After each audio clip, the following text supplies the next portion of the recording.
Já, velkomin að Rauða borðinu. Við höfum svolítið verið að fjalla auðlindin okkar heiti, sem að er nefnd á vegum Svandísar Svavarsdóttur, sem á að móta sátt sjávarútvegsstefnuna. Það tengir svolítið auðlindinni okkar, það er merkingin að þjóðin eigi þetta. Og ég ætla aðeins að breikka það samtal út í kvöld og fá hann Indriða H. Þorláksson til mín og ræða við hann hverjir eiga auðlindinar, getur þjóðin átt auðlindinar og ef þjóðin á auðlindinar, hvaða leið hefur hún til þess að ná til sín arðinum af auðlindunum, á hún að taka allan arðin af auðlindunum eða hluta og með hvað hætti. Ræði við Indriði hérna í lok þáttarins. Það koma hingað til mín tveir feður sem eiga lítil börn sem eru Tryggvi Skeving Þorsteinsson og Snorri Sturluson. Og ég ætla aðeins að ræða við á rasisma í skólakerfinu. Bæði svona hver hann er og hvernig hann birtist, en ekki síður svona hvernig skólakerfið bregst við því þegar að börn verða fyrir svona rasisma, rasísku einelti og öðru slíku. Það er eina af fréttunum sem að hafa komið svona og vakið umtal og athygli, það er svona stundum verið þannig að það er eitthvað sem að er ferðast svona á samfélagsmiðlum og í spjall í fólks á milli, í heitubótunum. Það er endurskrif á öllum bókum Roalds Dahl sem að var sagt frá núna, það er samkomulag útgefandans og þeirra sem fara með útgáfuréttin að endurskrifa bara allt hans höfundaverk sem er stort og mikið og æði skemmtilegt. Og mér skilst að það hafi verið 3000 lagfæringar á því sem hann skrifaði. Þetta fer náttúrulega illa í þá sem að berjast fyrir málfrelsi og ritfrelsi og öðru slíku. En þetta mál hefur náttúrulega margar hliðar og til þess að ræða þetta þá kemur hingað Þorsteinn Sigurlaugsson sem er formaður málfrelsis sem er félag og Jakob Bjarnar Gretarsson sem er blaðamaður og er mikill riddari til varnar málfrelsinu.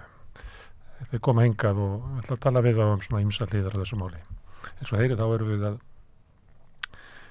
hvíla kannski aðeins máldagsins sem er verkbann samtaka atvinnulífsins sem er liður í kjarabaráttu samtakana við Eflingu. En við höfum nú fjallað þetta eins og þið vitið sem að fylgjast með okkur mjög ítarlega. Þannig að ef ykkur vantar eitthvað umfjöllun það þá getið þið flett upp í katalognum okkar. Þannig að síðast til þessu gærkvöldu var mjög áhugavert viðtal við Magnús Norðdal, lögfræðing Alþýðusambandsins ýmsa hliðar á þessu máli. En svo hefur við líka eftir frétti dagsins, Mari, og ég býst við að þetta mál sé eitthvað stað sé þar á lista. Þetta er bara kannski eitt af efstu málum á lista í fréttum dagsins. Það var náttúrulega að koma áður, þeir kláraðist talningin rafræn kosning 4:00 og svo tilkynntu þeir að þeir ætluðu að birta niðurstöðuna í beinni útsendingu 6:00 en svo lagið út. Já. Ég heldur að við reiknað með því að fá, ég veit ekki, kannski fyrstu fréttina og kvöldfréttum RÚV eða eitthvað. Já. En það var afgerandi meirihluti. Ekki 90%. 88% kjörsókn, 95% sögðu já, 3% nei og 2 svona skiluðu. En þetta er ekki alveg eins og þetta hljómar, sko. Það er erfitt, maður veit ekki alveg hvernig maður segja frá þessu, því að atkvæðunum er misskipt. Atkvæðin fara eftir launaveltu. Þannig að fyrirtæki sem eru með marga starfsmenn hafa mörg atkvæði og fyrirtæki sem eru með fáa starfsmenn eru lítil, þau hafa færri atkvæði. En svona ef þetta hefði verið naumur munur að þá hefði maður kannski viljað fara að reyna að túlka eitthvað hvort þetta væri þeir sem að væri með margar hendur lofti sem hefði unnið. Já. En þetta er svo mikil munur að það er líka eitt sko að það eru mörg félag sem eru utan samtaka atvinnulífsins. Það kostar, þú borgar 0,19% af launaveltunni til samtakana. Það er til samanburða að þá borga launafólk 0,7% af launum sínum til stéttarfélags. Ég held að samtöki fá einast við sko bara hátt í 2 milljarða sko. Já. einmitt. ef maður tekur sko vinnudeilu sjóðin með. Þannig En að það er mörg þeir fyrirtæki hafa- sem að bara, ég gefna að kjósa ekki að vera þinn, en það skiptir Já, ekki megi máli. einmitt. Það fer eftir samningum verkafólksins og það borgaði eftir. Og það voru þarna, í fréttunum hafa komið fram félag sem heita samtök fyrirtækja á veitingamarkaði. Já, Skammstaða Sveit. einmitt. Þeir segast ekki vera bundnir af verkbanni eða ætla ekki að láta binda sig að því. Nei, Það er spurning sko. já.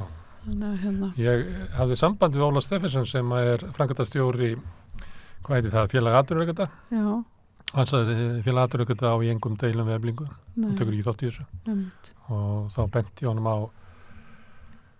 samþyktir Samtök atvinnulífsins sem að ég held ég hafi nefnt við í gær. Já, En þar stendur í kaflanum sem er vinnudeilur og það er verið að tala verkbann. Ef einhver utan samtakana vinnur beinlínis gegn hagsmunum félagsmanna sem eiga í vinnustöðum, er öðrum félagsmönnum óheimilt að eiga viðskipti við hann meðan á vinnustöðunni stendur. já, Náttúrulega Þannig að ég var að taka dæmi af þér að þú væri með veitingastað, veitingastað. þá mætti ég ekki nei, koma með lambaskrokkinn til mín, já, af því þá myndi SA setja mig í viðskiptabann. já. Þeir hegða sér svona eins og það séu þeir sem að eigi verkfallsréttin en ekki ekki starfsfólkið. Það snúið sér einhvern veginn við. Þetta sé alveg sami hluturinn. Já, sem er alveg fárálegt sko. Finnst þér að þeim finnst það ekki? Þeim finnst það Þeim ekki finnst alveg fáránlegt sko að starfsfólki hafi verkvæmsrétt. Já, þeim finnst það bara fárálegt sko, það er alveg augljóst. Þannig að Þeim finnst bara fólk eigi ekkert að hafa rétt til þess að gera svona hluti. já. En síðan kom til viðbótar þarna að framkvæmdastjórn SA, veit ekki alveg hvað er framkvæmdastjórn, hvort það sé Halldór Benjamín og framkvæmdastjórnir eða hvort það sé 21 mannsstjórnin. Já, En hún getur semst samþykkt að það sama skuli einnig gilda eftir að vinnustöðun er lokið. Þegar verkbann er búið og því að þú varst með opið og sendir ekki eflingafólki heim og ég kom hana með kindaskrokkin til þín, þá getur framkvæmdastjórnin ákveðið að ótiltekinn tíma sett okkur í viðskiptabann. já. Ég held þetta standist ekki neinn lög, sko. Þetta er bara eitthvað klikkur. Nei, ég minnst þetta bara algjör bilun og ég sé ekki með þetta hvernig þetta getur staðist lög sko. Það er bara svona eins og getur þá hver sem er stofnað eitthvað svona félag og sett í reglurnar alls konar svona kúandi fyrirmæli, skilur, og bara því að þú ert í félagi þetta er frjálst félag, þú gengst inn á samþykti félagsins. Þetta er samt, ég menna gefur það samt sko félaginu leyfi til þess að kúa þig eða ganga yfir einhver svona þá eru það bara ganga úr félaginu já, þetta er samt svo svo skrítið og þá kúa allir hinni sem eftir voru þetta er svo þetta er bara óbáslega svona eru samþyktum ég bara svona fréttirnar í dag sko, ég bara hugsa með mér sko, þetta hlýtur að fara sko, fólk lítur að fara að snúa sig við sko, Marja, ég veit ekki hvort að það gagnist sem afstæða að segja ég trú ekki að það fara að gera þú trúir ekki að verkbannir yfirleitt sko sett í gang sko. Ég veit það Ég er bara bendar á að ekki fara mjög þegar þessi afstæða hefur ekki virkað hinga til þá er kannski ekki hægt að vera að fara með hann bara áfram Nei, ég veit það er bara áttegin og 15. næstu viku að þá mun fyrirtækjaeigendur reka heim 21.000 manns að því að ég var að grafa í samþyktum og svona þetta er svo sérstætt sko.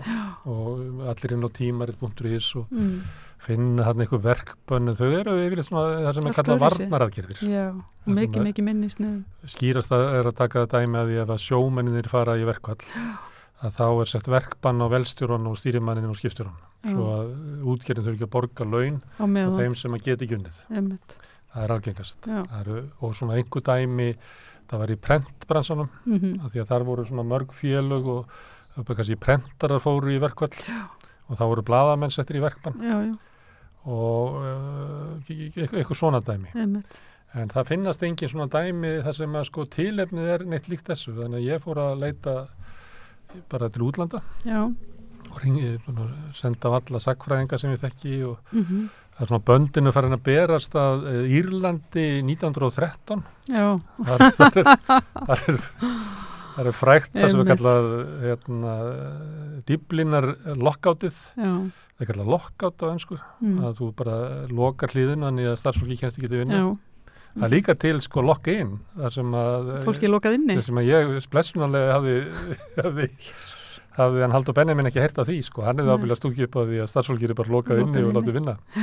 En þar var, gekk yfir í sko marga mánuði og það var líka í Danmörku svona svipum tíma og við höfum verið með þættið á sunnudögum þar sem við höfum að fara með þætti verkefnisbaráttu þar sem við förum svolítið við söguna.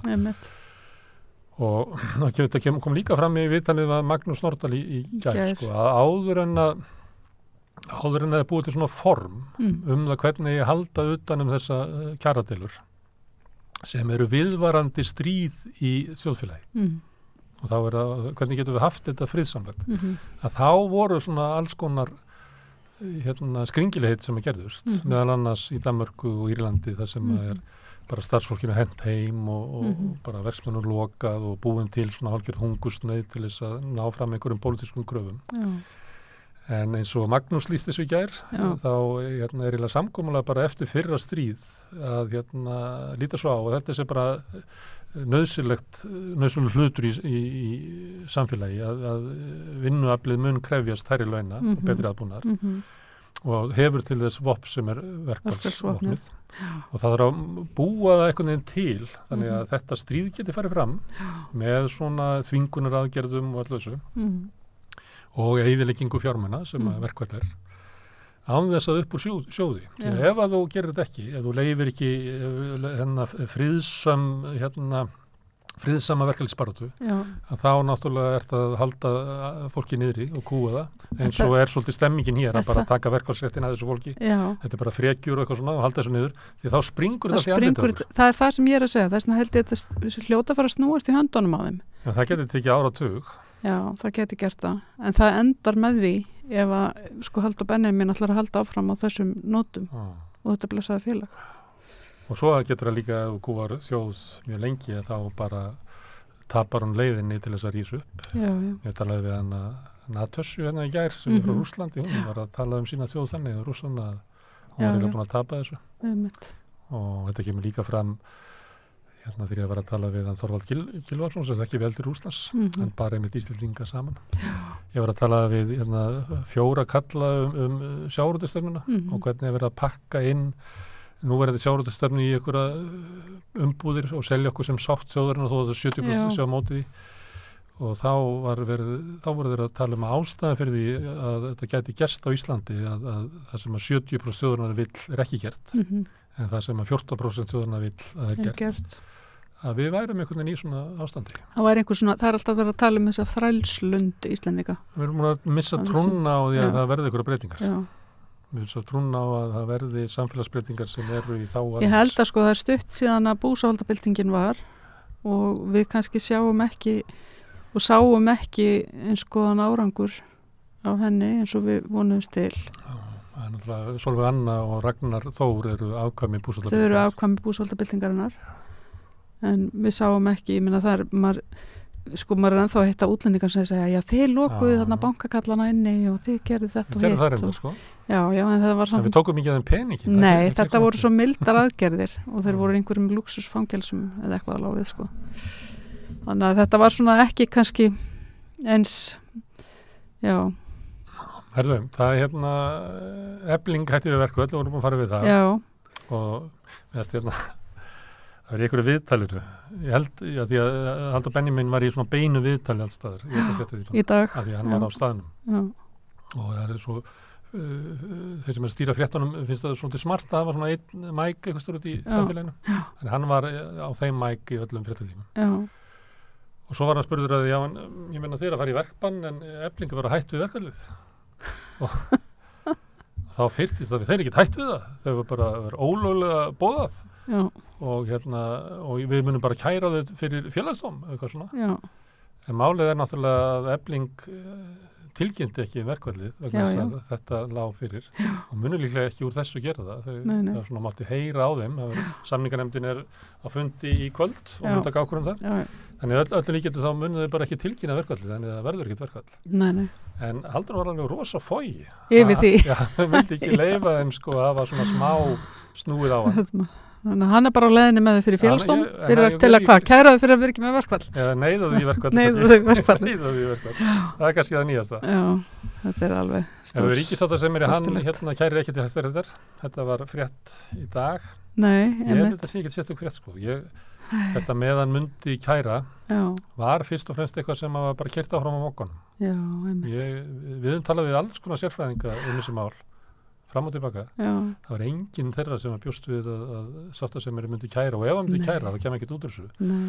Sömuleitt er ástæðan svo að þetta snýst ekki vinnulöggjöfina, þetta snýst aðfaralög og það er ekki í aðfaralögum neitt sem að leyfi ríkissáttasemjari að sækja félagskrá með lögregluvaldi. Nei, nákvæmlega. Og þá verður bara að breyta aðfaralögum. Já, einmitt. Ég veit ekki. Þannig ég held að allavega þeir sem við höfum talað við hér eru svona á því að það líkunir á því að Hæstiréttur myndi breyta úrskurðunum verður bara svo mjög takmarkaðar, já. En ég hef nú ekki lesið að hann lögmaðurinn þeirra Atli eitthvað, Árni Atlason, ég man ekki hvað hann er. Hann fylgdi með tilkynningunni, kannski lesum við þess að. En svo hótelinu loka. Svo já, einmitt. 1000 herbyggi farin. 1000 herbyggi farin. Ferðaþjónustan er farin að skjálfa svolítið, sko. Og loka nýja hótelinu í Lækjargötu. Já. Og held ég Grand Hotel. Já. Sem við Kringlumýrarbraut. Já, er búið að loka Grand með þessu. Já. Og svo átti eitthvað meira að loka svo. Já. Og svo vilja þeir núna fá hjálparstöðar. Já, þeir vilja fá fjöldahjálparstöðar. Þannig að kannski leigi ríkið Íslandshótel aftur til þess að geyma túristuna sem eru veglausir. Já, einmitt. Eins og gerði COVID. Já. Og hótel nota sem sóttvarnarhótel. Já, svo samt einhvern veginn ég var hlustað á eitt viðtal við hóteleganda í útvarpinu í dag og þá var, mér fannst hann samt sko eiginlega vall að hafa trú á því að þetta yrði niðurstaðan. Verkbannið. Já. Verkbannið er náttúrulega svo erfitt að útskýra það sko. Ef maður og maður er að reyna að útskýra eitthvað fyrir barni sko, ef maður er að útskýra hvað er verkfall. Já. Það er svona að þú er alltaf keypt þetta glas á mér á 40 krónur. Já. En núna tekið það og ég vil ekki selja það nema 45 krónur, þannig þú færð það ekki. Það er verkfall. Já. En verkbann er þannig að þú mátt ekki bjóða mér að kaupa þig vasklúsið. Já, það er skaðinn er miklu meiri þín. Já, ég veit það. Þetta er svo stórfurðulegt. Þetta er eins og það er bara ákvað að kveikja bara í fyrirtækjunum. Já. Af því að Efling náði með verkfallsvopninu að skaða eins og er viðurkennt. Já. Þessum er svo erfitt að finna sko dæmum myndi í útlötu sko. Ég veit það. Af því þetta er svo steikt sko. Þetta er svo steikt. Já. Það er málið. Og þegar Halldór Benjamín kemur fram í öllum þessum mækum sem hann hefur til að tala í. Já. Hann hefur örugglega samanlagt í svona 40 mínútur í kvöldfréttunum. Þá er það svona, þetta er varnaraðgerð. Já. Út af því að Eflingar valdið okkur skaða með verkvöldur sínum höfum við ákveðið að loka bara öllu fyrirtækjum og hafa bara tótal skaða.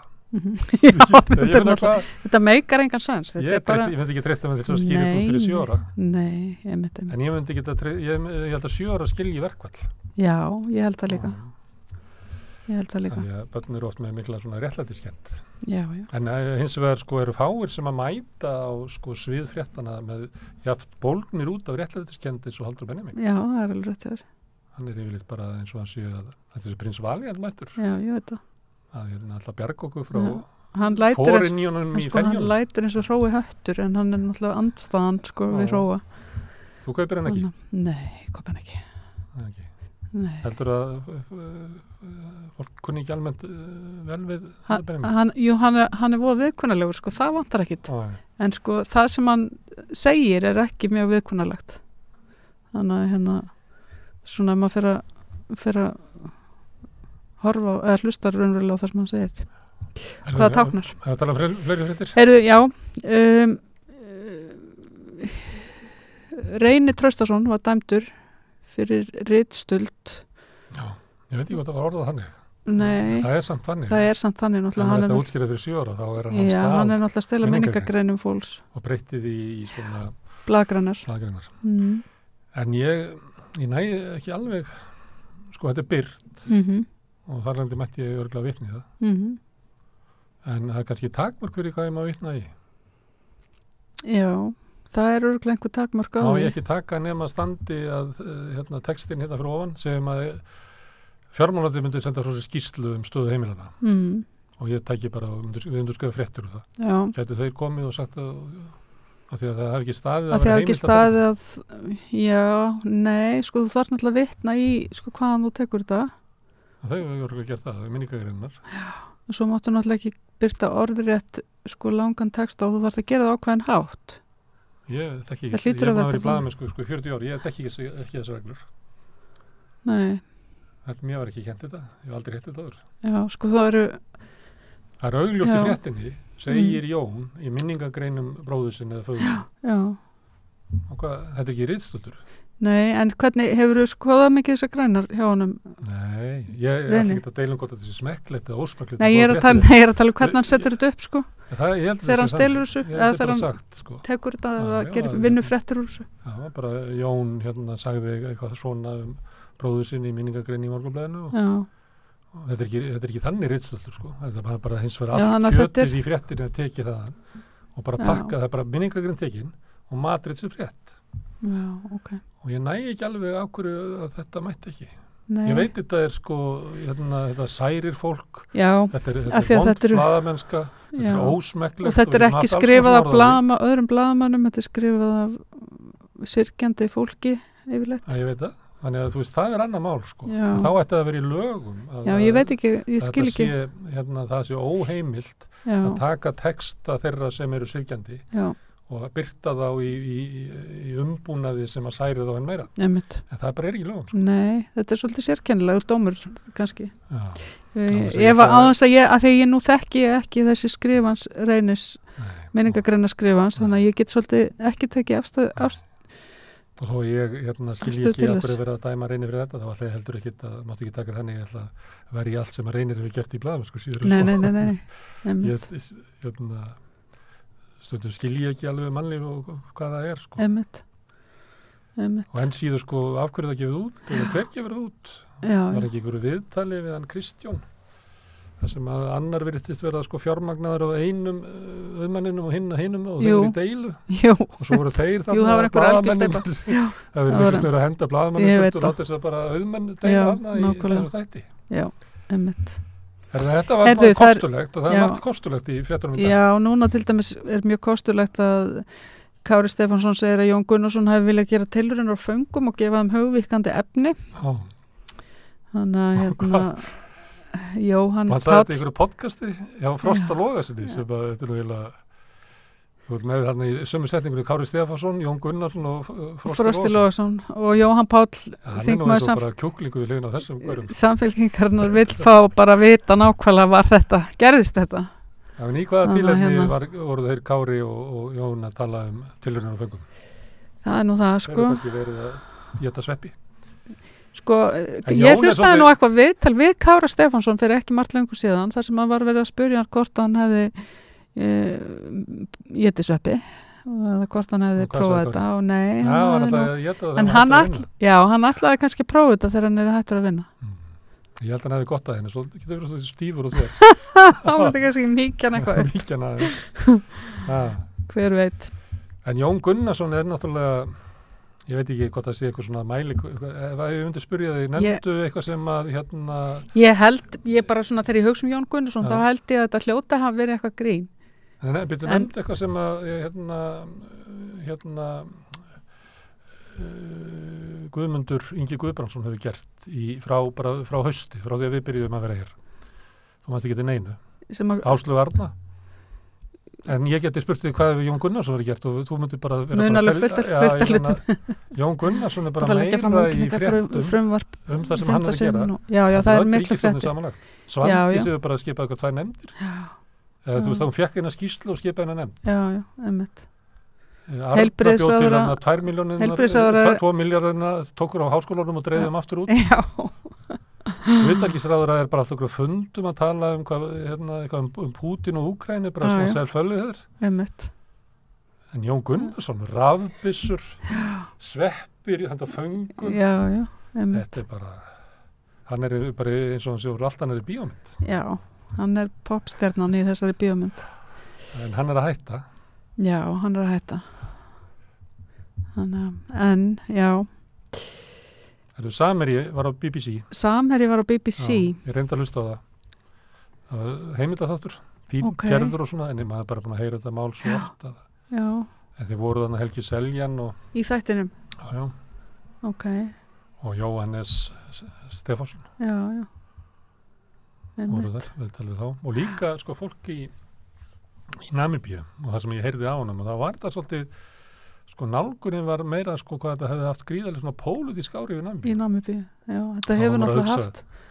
Þetta náttúrulega pólitísk áhrif, eða þú veist, þetta er pólitísk mál. Þetta er náttúrulega pólitísk mál. Það hefur ekki haft henni áhrif. Nei, en það er svolítið eins og varst að tala um áðan með Íslendinga og hvernig einhvern veginn við erum ekkert að breyta samfélaginu neitt rosalega mikið þó einhver alvarleg mál komi upp. Við ættum að auglýsa bara, eru þið með eitthvað skandal? Við skulum bera hann. Við skulum bera hann, já. Tökum að ykkur að kyngja skandalum. Kyngja skandalum, einmitt. Nákvæmlega. Það er svo nefndi hérna í kynningunum Róald Dahl. Já, bækur Róald Dahl. Það er mjög skemmtilegt mál. En við ætlum að tala um það hérna á eftir. Já, einmitt. Það átti að vera feministka fréttir, en það var út á teknilegum mistökum að þá hérna gengur ekki upp, þannig það verði hérna morgun. Það verða vondi bara morgun í staðinn. Já, fyrir þá hlustundur okkar sem að muna það að það er alltaf á miðvikudögum. Já, þá verður bara kemur fyrir að þeir eru á 50. Já, við reynum að segja þetta ekki of oft hvenar ákveðnir hlutir eða vera því að við viljum hafa svona eitthvað sveigjanleika og tækifæri til að gera mistök og gleyma okkur. Akkurat. En þetta voru fréttir dagsins, hérna rétt á eftir ætlum við að tala um málfrelsið. Þetta er augnablik.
Já, það er hérna eins og við tölum um áðan að þá er hérna endurskriftir á öllu höfundaverki Róalds Dahl, hafa það ekki athygli bæði hér heima og náttúrulega erlendis og situr svona mál sem að hafa verið mikil umræðu í samfélaginu okkar í svona ákveðið samhengi og þeir eru komnir hingað til þess að ræða þetta Þorsteinn Sigurlaugsson og Jakob Bjarnar Gretarsson. Þorsteinn formaður Málfrelsis sem nýstofnað félag til þess að vernda málfrelsið og Jakob Bjarnar nú bara sjálfskipaður gæslumaður Málfrelsisins á Facebook. En að við nefndum áðan dómin yfir Reyni Traustasyni. Já. Það sem og ég lendi ykkur vandræðum með að tala við Maríu það því ég gat ekki ég náði ekki á hverju þetta ætti ekki að vera. Ég veit ekki, fólk getur að lita á þetta sem ósmekklegt og mér finnst þetta afskaplega leiðileg og hvimleiðu blaðamennska. En ég get ekki séð af hverju þetta er að banna því eitthvað. Fundamentið í þessu, dómurinn vondur. Ég er ekki búin að lesa hann ítarlega eða fara alveg í sauman á honum en grautast aðeins í honum. Og það eins og dómarinn skilji ekki þetta fundamentala atriði sem það að þú getur ekki meinað blaðamanni og fjölmiðlum að vitna í áður birt efni og þetta snýr líka bara til dæmis bara fræðasamfélaginu. Það er ekki alveg þannig. Ég get ekki mynd sem Moggin hefði prentað og byrt hana. Nei, það er höfundaréttarmál.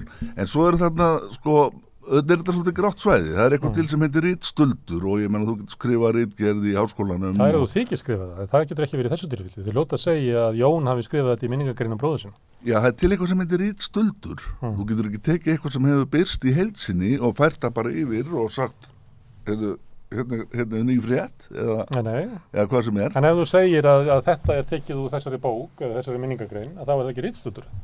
Ef þú tekur það í heilu lagi það eru takmörk fyrir því hversu mikinn text það þú getur tekið. Ég veit að þú ert náttúrulega ekki skólagenginn ekki í bóla. Nei, þetta er bara svona eina málsgrein max svo verður þú þá að endur segja hitt og setja það í eitthvað samhengi. Já, þú getur náttúrulega kannski þú getur alveg byrt heilmikla texta og langa texta ef þú vitnar þá vísar í það hvaðan þeir koma. Ég verð að viðurkenna, ég hef bara ekki sett mig inn í þetta mál. Almennilega, en bara rétt heyrt fréttir af því. En með allavega þær fréttir sem ég sé, þá virðist að snúast það að textin hafi verið tekin óbreyttur og birtur eins og hann væri bara skrifaður upp af blaðamanni. Var það? Já, mér sýndist þetta að vera þannig, en ég ætla samt ekki að þora að fullir það. Mér finnst það eins og svolítið fyndið. Það sem mér finnst fyndið það, og maður hugsar bara hvert erum við komin þegar að það er orðið eitthvað mikilvægt viðfáðsefni í dómskerfisins að dæma fólk fyrir ritstuld á minningagreinum. Ég meina þetta er eitthvað svo, manni finnst þetta bara eitthvað svo fáránlegt. Já, það er eitt til, það er mörgum sem þykir þetta suppulegt og það má kannski alveg til sannsögu að færa hjá Reyni. Það gera sér mat úr minningagreinum alveg sérstaklega og hann var á þessu tímabili bara í því En gáum að einu minningagreinar þetta hjá Mogganum þetta þykir ekki síst hafa gildi vegna heimildar gildisins en það er eins og dómarinn rugli því saman hversu ósmekklegt þetta má heita svo saman við þetta grundvalla prinsip að fjölmiðlar blaðamenn geta bara pakkað saman ef að það á að reyna að meina þeim að vitna í eitthvað sem þegar hefur byrst. Þú veist, það bara gengur enga. Þannig að þetta er statusöld þínar á Facebook. En statusöld þínar á Facebook eru þeir höfundaréttar varðir. Á ekki Facebook þá? Jú, ég held að ég held að sé þannig. Þannig að þú mátt ekki birta það í öðru miðli nema með leyfi Zuckerberg. Nei, ég held að sé nú ekki alveg þannig. Ég býtu bara. Þeir koma eftir þér Zuckerberg kemur Zuckerberg að býður fyrir utan hjá þér ég ætla að logga og það er til dæmis ef maður ætla að fjalla sín skrif á Facebook þá þarf maður að byrta svolítið langt þó ekki nefna til þess að sýna að þú skrifa svolítið langt það væri falsað að byrta stutt Jón Mýrdal vinur minn, hann fann upp viðnefni á mig Símor menn skildi þetta ekki alveg en það var af því að það þurfti að íta á Símor já, maður er pennaglaður, hvað er þetta? En það er endurskrif á höfundaverki Róald Dahl Þorsteinn, hvað segirðu það? Já, þetta ég rak augun í þetta bara hérna í hvað er það verið í fyrradag held ég eitthvað og þá var Nick Dixon skrifund á Daily Skeptic og ég las það og síðan sá ég fleiri höfðu verið að tjá sig þetta mál, Gerald Posner meðal annars og fleiri. Og þarna það sem að þarna er að ræða er einfallega það að verk þessa höfundar sem nú ekki, þetta ekki einn af mínum uppáhaldshöfundum, hann skrifa barnabækur sko, en þau Þetta einn af mínum uppáhaldshöfundum og uppáhaldshöfundu barnana minna, ég hef lesið megnið þessu. Já. Uppátt og þarna textin tekin og það gefið út að það sé verið að taka út sem þið kalla móðgandi orðalag. En síðan þegar maður fer að skoða þetta, að þá það alls ekki þannig. Það bara verið að gerbreyta, jáfnvel merkingu setninga, það verið að gera stórfellda breytingar, taka út setningar og svo framvegis. Það voru 3000 breytingar? 3000 breytingar eitthvað svo leiði sko og það allt undir þessu yfirskinni og það endar með því í rauninni bara það búið að fletja textan út sko og gera hann líflausan, bæta inn einhverjum skýringum hingað og þangað og eitthvað slíkt sko á hinn og þessu og ég bara skoða einhver fáein dæmi sko þetta en þetta snýst ekki það sko að fjarlægja einhver ljót ummælu gýðinga eða svarta eða eitthvað slíkt, þetta snýst ekki það þetta snýst bara það að taka textan og fletja hann út einfaldlega. Í hvaða tilgangi? Það það sem maður getur spurt sig sko. Það náttúrulega ýmsar kenningar það og ég sé til dæmis að hægri sinnaðir pennar sem hefur verið skrifað þetta, þeir eru strax konur á þann stað að þarna sjáu þið, marxistar yfirtaka samfélagið sko og eitthvað slíkt sko. En í rauninni sko þá held ég að þetta snúist það að það verið að reyna sko að það farið að ganga svo langt í þessari svona vók sko hugmyndafræði, þessu pólitíska réttrúnaði að það má ekkert sjást sem að ekki sko, sem að gæti mögulega, hugsanlega á einhverjum tímapunkti, einhverjum sárnað. Þetta orðið þannig sko. Og svo farið að fylgja sko, ég meina það eins og sko strákar og stelpur, það eru börn sko. Það má ekki segja strákar og stelpa, en það má tala að éta börn sko. Það allt í lagi. Móður og faðir, það verður foreldrar og svo framvegis og það það þannig breytingar sem voru gerðar? Meðal annars eru þannig breytingar sko. Nú síðan eru það breytingar sko, ég tók nú með mér bara smá lista yfir þetta sko, breytingar sem væru bara einfaldlega virka bara á mann fáránlegar sko. Og það eins og til dæmis þegar að setningin even if she's working as a cashier in a supermarket og typing letters for a businessman, að hún verður even if she's working as a top scientist or running a business sko. Þú veist, hvað hangir nú á þessari spýtu? Hvað hangir á þessari spýtu sko? Þú veist, verið að reyna að búa til, verið að reyna Þú segir þetta sé bannað, en þetta ekkert bannað. Þetta bara útgefandinn sem eru penningar. Ég ekki að segja þessi bannað. Og svo þeir sem útgáfu réttin, þeir gera samning það. Líklega vegna þess að þeir telja sig bara græða meira á því að gefa þessa útgáfu eftir hinna. Eða þeir óttist einhverjar aðgerðir þessara vókistar sem að eru nú eina tíði að kreppa hnefan og hóta boykotti ef ekki farið þeirra vilja. Það náttúrulega þannig og ritskoðan náttúrulega bara viðbjóður. Bara í sjálfu sér. Þetta eitthvað, tjáningafrelsi eitthvað sem við barist fyrir sem mannkinn bara í hundruður ára. Ég meina við getum nefnt Voltaire og bara allar götur síðan og hvað sagði nú ég fyrirlít skoðaði. Menn erum alltaf að leiða texta með höfundunum, útgefandir að segja Jakob minn, ekki þarf endilega að vera að kalla alla personur sem að fara illa í bókinni að segja þessu feitar. Þú kynnti mér náttúrulega til sögunar sem einhvern Facebook hverju landi, ég náttúrulega magisteri í bókmenntafræði sko, þetta algerlega heilagt, bókmenntir eru það og ég skil ekki akkur dánabúi greip til þessa, eða þessi útgefandi, mér dettur helst í huga að þetta hafi verið vegna þess að þeir hafi ekki þorað í þetta lið, en bókmenntir eru óvart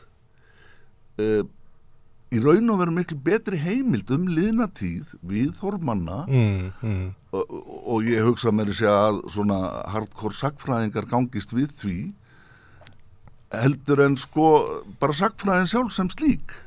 Þannig að ef að þú ætlar að fara að breyta viðhorfum í bókmenntaverkum löngu liðina tíma, þá það reyn og klár sögupölsun og mér algerlega fyrir mun að skilja til hvers. Þetta lítur náttúrulega grundvallast á einhvers konar mannfyrirlitningu að það séu þetta lýsir náttúrulega því að bókmenntir séu bara á einu plani og þetta sé bara áróður. Það bara ekki þannig.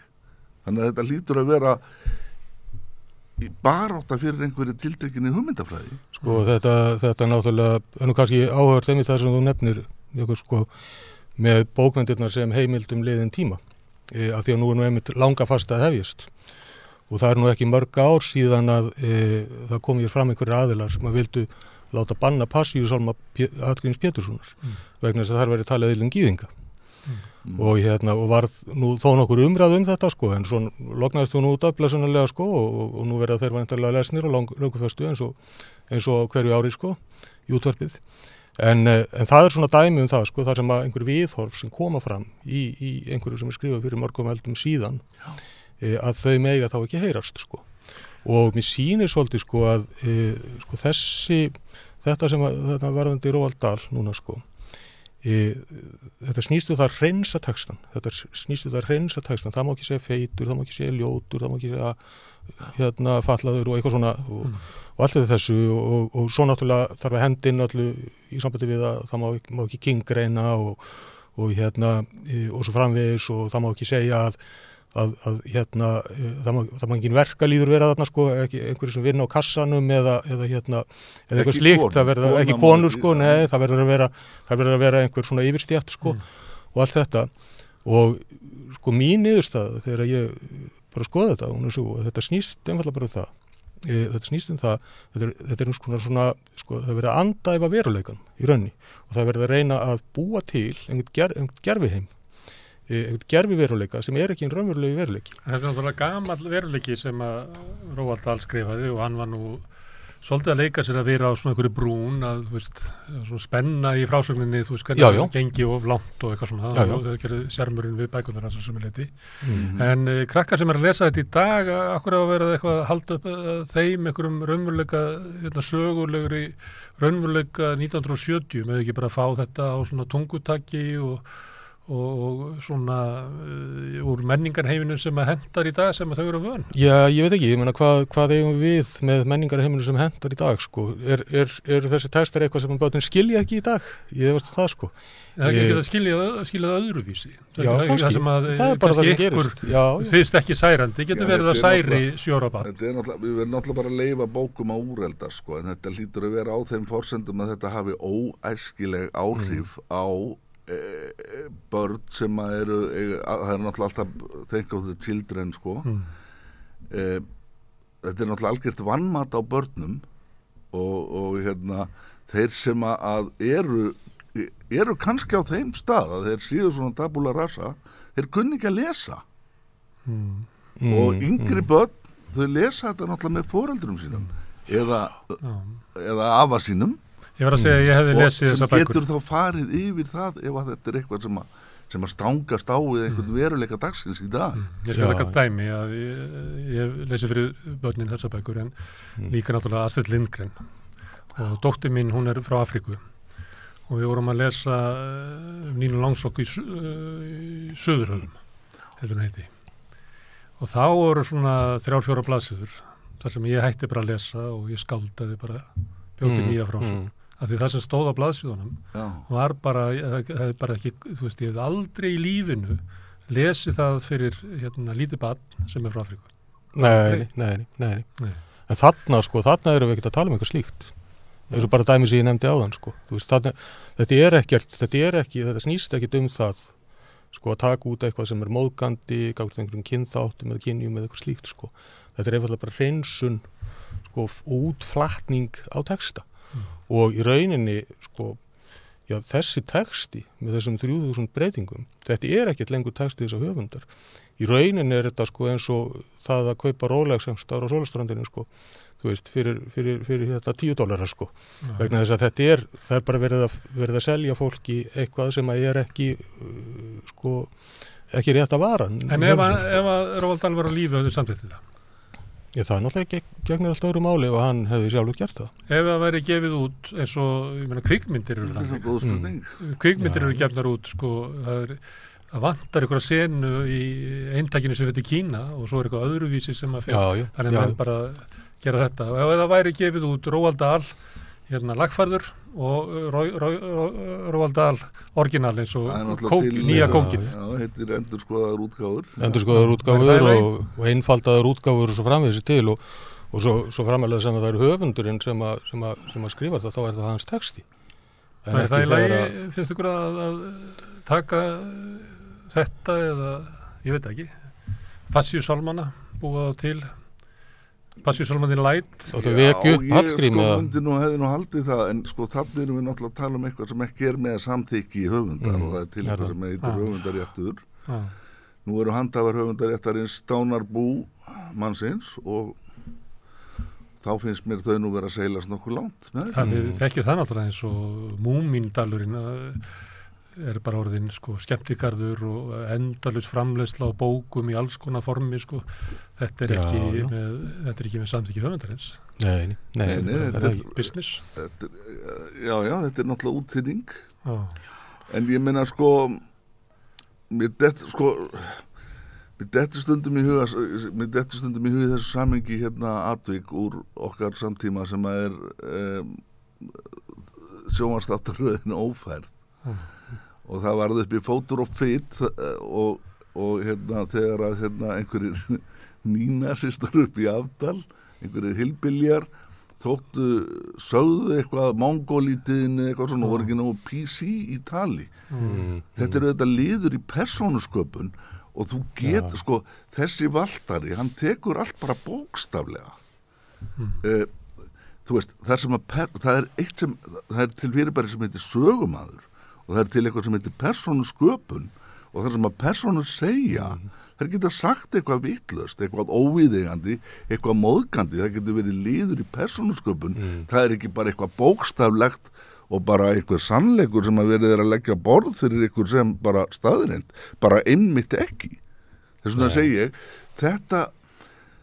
mér finnst þetta byggjast á svo mikill mannfyrirlitningu, svo yfirgengilega lítilli trú á lesandanum, að hann bara gleypi allt sem á honum er rétt. Og ég get að lofa ykkur því að þeir sem að vilja halda þessu til streitu, þeir treysta sjálfum sér afskaplega vel til þess að lesa þetta með gagnrýnu hugarfari. En svo er einhverjir sem enginn veit hverjir eru, sem að einhvern veginn eiga ekki að ráða við það að mati þessa fólks. Mér finnst bara eins og við séum staddir í dystopíu Orwells. Þetta er raunin svolítið þannig og þetta er einmitt, ég sá einmitt bara í gær að þá skrifa Laura Perez grein í Conservative Woman þetta og hún einmitt talar hún líkir þessu rauninu við Newspeak og hún talar sem það hvernig málið, hún segir og vitnar lýsingu Orwells á Newspeak og hvernig þróast Newspeak þróast þannig að orðin verða sífellt færri og færri.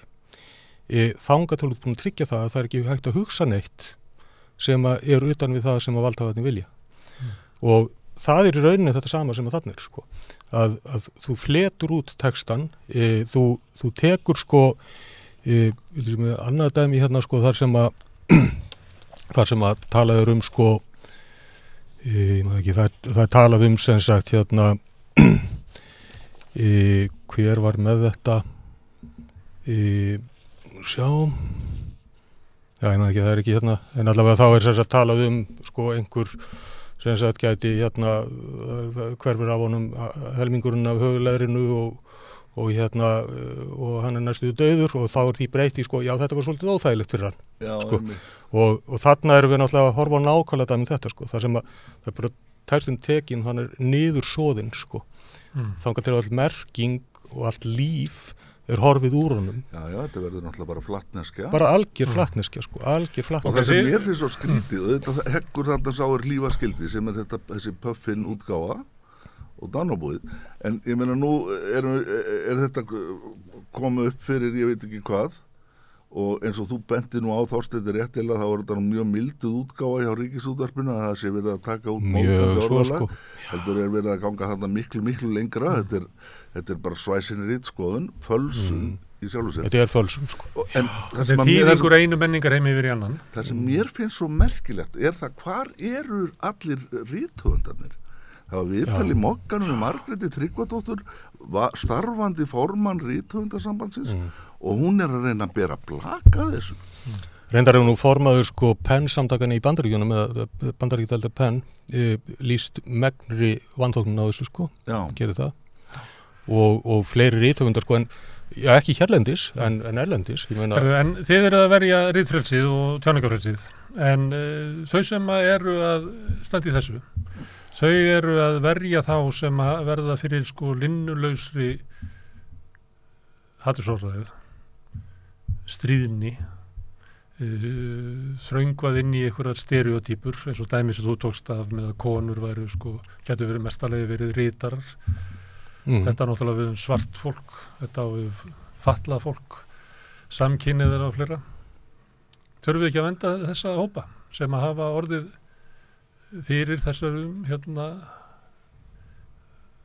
þröngvað upp á þá fordómar samfélagsins Sko, allstar það sem þú kemur og getur ekki svona barnabóka þannig að þetta hrópa Smári að við þekkjum alveg aðferðirnar og það ekki frómar fyrirætlanir þeirra sem komist hafa til valda og reynst mest ógnarstjórnir sem að bara sögunar það er ekki þar sem þeir segjast ætla sér að gera heldur aðferðirnar sem þeir beita og það eru meðal annars nákvæmlega þessar aðferðir og alltaf þegar maður reynir að benda á þetta að gagnrýna aðferðirnar sem eru þessi ritskoðun þá eru viðbröðin alltaf þau sömu það ruglað saman tilgangi sem að þú varst að tala sem eru þetta göfugur og eitthvað sem mótmælir þessu, nei ég ætla bara rétt að vona ekki ég hef ekki séð það neitt opinberlega en ef þú bendir á það að aðferðirnar séu nú kannski heldur ókræsilegar og ekki til fagnaðar þá eru viðbröðin umsvöðalust þau að segja að þú sért á móti markmiðinu og þess vegna eru allir lafhræddir og sko maður fann að skynja aukin ótta sem að getur ekki verið holdt nokkru samfélagi endilega bökkum þá sem eiga undir högg að sækja upp bara með öllum ráðum en ekki þessum sem við notum beinlínis til þess að skilgreina sko verstu ógnarstjórnir sögunar Nei, sko, og ég held líka að það megi nú alveg spyrja, sko, ok, það farið á stað með einhvern svona tilgang, sko, það getur vel verið að þetta fólk sé að hugsa þannig, sko, en það hugsar þá ekki mjög langt. Sko, ef við ætlum að koma í veg fyrir gýðingahattur, gerum við það með því að banna passíusálmana? Nei, við gerum það með því að banna gýðingahattur. Ef við ætlum að venda, segjum bara eins og í þessum bókum, feitt fólk til dæmi sem nú svona alveg notað sko fyrir fordómum gerum við það með því að banna bækur Roald Dahl, nei, eða með því að breyta þeim. Einnig Blæton líka, það var yfirleitt alltaf það var nákvæmlega, en við ekki Finnur, Trottvil en sko við sílspikaður en við sakalar snjall leinlögum við verndum engan það er enginn sem að nýtur einhver verndar út af þessu þetta snýst ekki það Ok, þið talaðum ógnarstjórnir, en eins og ég benti á áðan, þá er þetta ekki sko framfyllt með valdi ríkisvaldsins. Nei. Heldur þetta markaðslegar ákvarðanir? Já, það er það. Alræðið stjórnir sem við erum að fást við, þá, alræði auðvaldsins? Það er hægt að segja það kannski. Sko að það er samruni ríkis og stórfyrirtæki auðringa. Ríki kemur ekkert nálægt þessu? Ríki kemur ekkert nálægt þessu, en við sjáum það sko víðar og víðar, hvernig public-private partnership og allt þetta er að koma inn og stórfyrirtæki eru að taka sér vald sem það ætti ekki að hafa. Við sjáum bara hvernig PayPal verið að ritskoða og loka á fólk fyrir rangar skoðanir. Við sjáum Twitter-skjölin sem eru að opinberast núna og svo framvegis. Það er bara mjög stór einkafyrirtæki sem eru í rauninni, og eins og Twitter til dæmis, bara nánast innviðir, sko, sem eru að taka sér eitthvað vald til ritskoðunar. Og það er alveg rétt að það er ekki, í því tilfelli reyndar, að þá er það með samvinnu við ríkisvaldið. En það er ekkit endilega alltaf þannig. Það getur líka verið, og mann dettur í til dæmis varandi þetta sé einfaldlega bara það að það er einhverjir í markaðsdeildinni, sko, sem eru svo vók að þeir halda að þetta virki sko. Og telja sig hafa rétt til þess að gera telja sig hafa rétt til þess að gera þetta halda einhvern veginn vegna þess að þeir hugsa grund sko, og halda að þetta sé eitthvað sem þeir sé að gera gott með sko, þeir hugsa ekkert grund, þeir hugsa bara að þeir geta selt fleiri bækur. Já, ég er ekki viss um það sko, ég hugsa að þetta snúist ekki endilega það sko. Þeir segjast vera að drukna í svona bókmenntum núna akkurat. Sko, ég veit ekki hvort þú manst eftir þig, Smári, að því að við erum nú á svipuðu reki, en það kom upp bókmenntagrein hér á Norðurlöndum sem var kölluð boðskapsbókmenntir og snýri einhverjum að útgáfa unglingsbóka, Tvíbytnan var einn og þetta átti svona að vera að boða einhverja tiltekna svona sovjerska þjóðskipulag eða whatever. Þetta var mjög hún lifði ekki lengi í þessi bókmenntagrein vegna þess að fólk einfaldlega hafnaði henni vegna þess að bókmenntir eru ekki sama sem áróður. Og við erum þú varst að tala um Astrid Lindgren, við erum að tala um Roald Dahl. Bestu bækur eru ekki pedagógiskar að upplagi. Þú getur vissulega verið með eitthvað góða móral í því og verið að benda ungviðinu á að það sé nú betra að gera þetta heldur en hitt. En aðalega er þetta náttúrulega bara eitthvað sem eru bókmenntir. Þetta voru ekki bókmyndir, þetta var bara einfaldlega áróður og það er einfaldlega ekki list. Ég held að algengast að bókin í hillum stúdenta við Háskóla Íslands hérna í Rand sem að hægri menn gefa, það er alltaf þú kemur í fáta stúdentaheimili, þá var hún alltaf talandi um svona bækur með boðskap. Þetta er líklega mest... Já, ég var nú að tala um barnabækur sko. Það flokkast nú, eru það skáldverk? Er það ekki? Já, það er skáldverk. Jú, reyndar. Með boðskap. Já. Það er reyndar rétt. En hver er andstæðingurinn í þessari baráttu, Jakob? Ég er að spyrja hvort það séu þeir sem að hafa sko valdið til þess að gera þetta. Segjum eins og þetta sé útgáfa og við færum bara 30-40 ára aftur í baki tíman, þá hefur kannski útgáfan ekki dottið í hug. En núna telur hún sem geta gert þetta. Þannig hún hefur eitthvað vald sem er meira heldur en hugmyndir manna höfundarétt einhver hefur eitthvað vald sem að þessi útgáfa óttast einhver hefur vald sem að þessi útgáfa óttast. Þannig að þú heldur að það sé valdið það sé þeir sem eru að fara fram á það að þessum móðgunum gagvart minnihlutahópum verið hætt að það sé valdið. Þeir sem beita einni af þessari aðferð sem að skilgreinir þessar ógnarstjórnir sem eru eilífar hótanir boykott og sniðgöngu og svo framvegis. Það er orðið voðalega auðvelt á tímum netsins að taka sig saman og skipuleggja slíkar aðgerðir. Við þekkjum þar alveg. Það eina sem að hægt er að gera við því er náttúrulega, ég hef þá trú að það sé mikill minnihluti sem að vill beita þessum ógræsilegu aðferðum. Eina leiðin er náttúrulega bara einhvers konar vakning að fólk hafni þessu. Þannig að við getum með einhverjum hætti létt óttarum af þeim fyrirtækjum og stjórnvöldum sem að láta þetta kengbeygja sig trekk í trekk. En aðferðirnar, ef að þær eru það að upplýsing, að stoppa eitthvað, þá er það yfirleitt ekki að búa til boykotti á almenningi. Þá er það að hafa áhrif á fyrirtækin þannig að þau breyti sér. Við getum bara tekið svona dæmi af gegn hvalveiðum. Og þá var það beint gegn fyrirtækjunum sem annað að selja kjötið eða einhvern veginn hafði viðskiptahagsmuni að tengja að fá þau til þess að skipta skoðun. Það er þannig sko. Að fá almenning til þess að það er þannig sko. Og ég held í sjálfur sér sko, mér finnst það erfitt að segja. Það er eitthvað ákveðið afl sem er á bakvið þarna. Sko ég kemst í rauninni aldrei lengra heldur en að líta bara á þetta þannig. Þetta er ákveðin sko, það er ákveðin kúltúr í rauninni. Það er ákveðin hreyfing í samfélaginu. Menningarlegs eðlis kannski eða eitthvað slíkt. Það er eitthvað sem að, eitthvað viðhorf sko, í samfélaginu sem að gera það verkum að þetta verður eitthvað sem að fólk síðan dregst með í þessari hugsun sko. Og eru einhverjir aðilar á bakvið það, eru einhverjir hagsmunir á bakvið það. Ég er ekki vissum að það sé þannig sko. Ég held að sé erfitt að segja það. Þetta er svona sko, þetta er bara, þú veist, þetta er eins og segjum bara, tökum bara Viktoríu tíman sem dæmi sko. og það kannski ágætt að taka Viktoríutímana því að við erum kannski núna að vissu leyti svolítið að upplifa nýjan Viktoríutíma sko í þessu. Hvað það sem gerist þá? Það er ekkit einhverjir sem að hafa einhverja rosalega hagsmuni af þessi skyndilegu siðavendni og vesinu og þeir hefðu nú ekki keypt sér upp við svona sko á Viktoríutímanum. Heldur betur ekki sko að hérna fara gegn tjáningafrelsi og gegn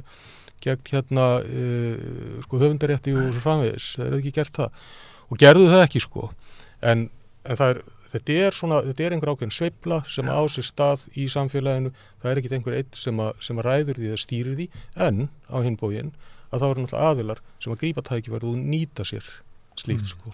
En þið viljið ekki opna fyrir það að mögulega sé þetta þannig að þetta sé bara eins og þýðingur einu menningarheimi yfir í annan. Að þið tilheyrir bara gömlum menningarheimi sem er blessunanlega hverfa, myndi ykkur segja. Og ef við ætlum að láta Roald Dahl lifa, þá verðum við að þýðan yfir á tungutak sem að hæfir núverandi menningar. Ég held að þetta þá útskýra. Það var framhaldsskólakennari sem sagði við mig að ef að fólk á að lesa Halldór Laxness í framtíðinni, þá verður að slaufa þessari sérvískulegu stafsendingu hans. Þetta er bara ótrúleg hindrun fyrir það krakkarnir sem lesa þessar bækur. Það var hindrun á sínum tíma fyrir mig að komast inn í það. Það var held ég hindrun fyrir alla sko. Stöðst yfir girðinguna, þá var þér umbunað og munaði. Ég held að við þurfum svolítið sko... að gefa Laxness út á venjuleg stafsendingu? Já, miklu leiðanlega að lesa þannig sko, en þú sjálfsögur ekki taka merkinguna kannski burt, en þú ert taka ákveðin blæbrigði, ákveðin stíl. Það er stíl að kirkjukor til þess að hann nái til nútíma fólks. En danska breytir þá kannski hraðar en sko, ef við tölum um þetta sko, hvað þýðing frá einu menningarheimi yfir í annan, að þá held ég áður við getum verið að tala um það. Þá verður við fyrst að skilgreina nákvæmlega hvað við eigum við. Hvað er það sem við erum að meina með því? Er það sem við erum að meina með því það? Sko, hvað meinum við með menningarheimi? Erum við þá bara að meina viðhorf? Einhver viðhorf séu breytt? Það er eitthvað sem var saklaust grín fyrir 50 árum. Er særandi, ógnandi setning í dag. Já. Það verður þannig. Það er það sem þú ert í rauninni að tala um. En hvar liggur það kennivald að ákvarða? Já, það er spurningin sko. Ég er að spyrja ykkur hvort að það gæti mögulega verið að það væri hluta vandamál. Ég meina, hver hefur tekið sér það kennivald að ákveða það? Get ég til dæmis nú í Hafnfirðingur sagt að Hafnfirðingabrandara séu alveg rosalega særandi fyrir mig og ég vil bara biðja fólk vinsanlegast að hætta að segja Hafnarfjarðarbrandara. Það vill svo til að 90% Hafnfirðinga, segjum bara 99, erum við fullkomlega ósammála um þetta, á þá að taka tillit til þess að ég upplifi þetta svona, eða er þetta kannski svolítið meira mitt vandamál? Hvernig við upplifum, já, nákvæmlega. Hvar liggur kennivaldið þegar því að slegi fram að þetta sé særandi fyrir þennan og hinn, skilur. Ég veit það ekki. En það er talað þannig eins og þetta sé einhver borðleggjandi staðreind. Ég held í rauninni sko hvað Roald Dahl varðar og þetta tiltekna mál. Þá þurfum við held ég ekki einu sinni að leita í það að eitthvað sé særandi eða ekki sko. Þegar þú tekur setninguna It nearly killed Aston as well, half the skin came away from his scalp og breytir henni í It didn't do Aston much good sko. Þetta hefur ekkert með einhverja menningarheim að gera og þetta hefur ekkert með einhver móðgist að gera bara alls ekki sko. Og þannig að sko eða þegar þú segir sko we eat little boys and girls og breytir því we eat little children hvað er það sem gæti mögulega verið hrollvekjandi þarna? Það er það börnin sem borðið. Það er ekki hvort þau köllust strákar eða stelpur eða lítil börn sko. Þannig að þarna erum við að tala um sko einhvern vókisma sem er komin svo gersamlega út við allan þjóðabálk og það er það held ég sem að veldur því að í rauninni bara allt hugsandi fólk það bara rís upp og bara hristir höfuðið sko. Þeir eru ekki það milli mála úr hvaða kirkju þetta kemur og bókaforlögin í dag þau eru öll með Bechtel-próf. Já, þau eru með það og þeir eru búin að setja listin í svona fjötra sko, þá erum við á rangri leið. Og það er ekki þar með sagt að ég sé kvenhattari sko. Takk eitthvað fyrir. Jakob og Þorsteinn, kærar þakki fyrir að koma inn á Rauða borðinu og ræðum þetta. Við munum halda áfram að tala um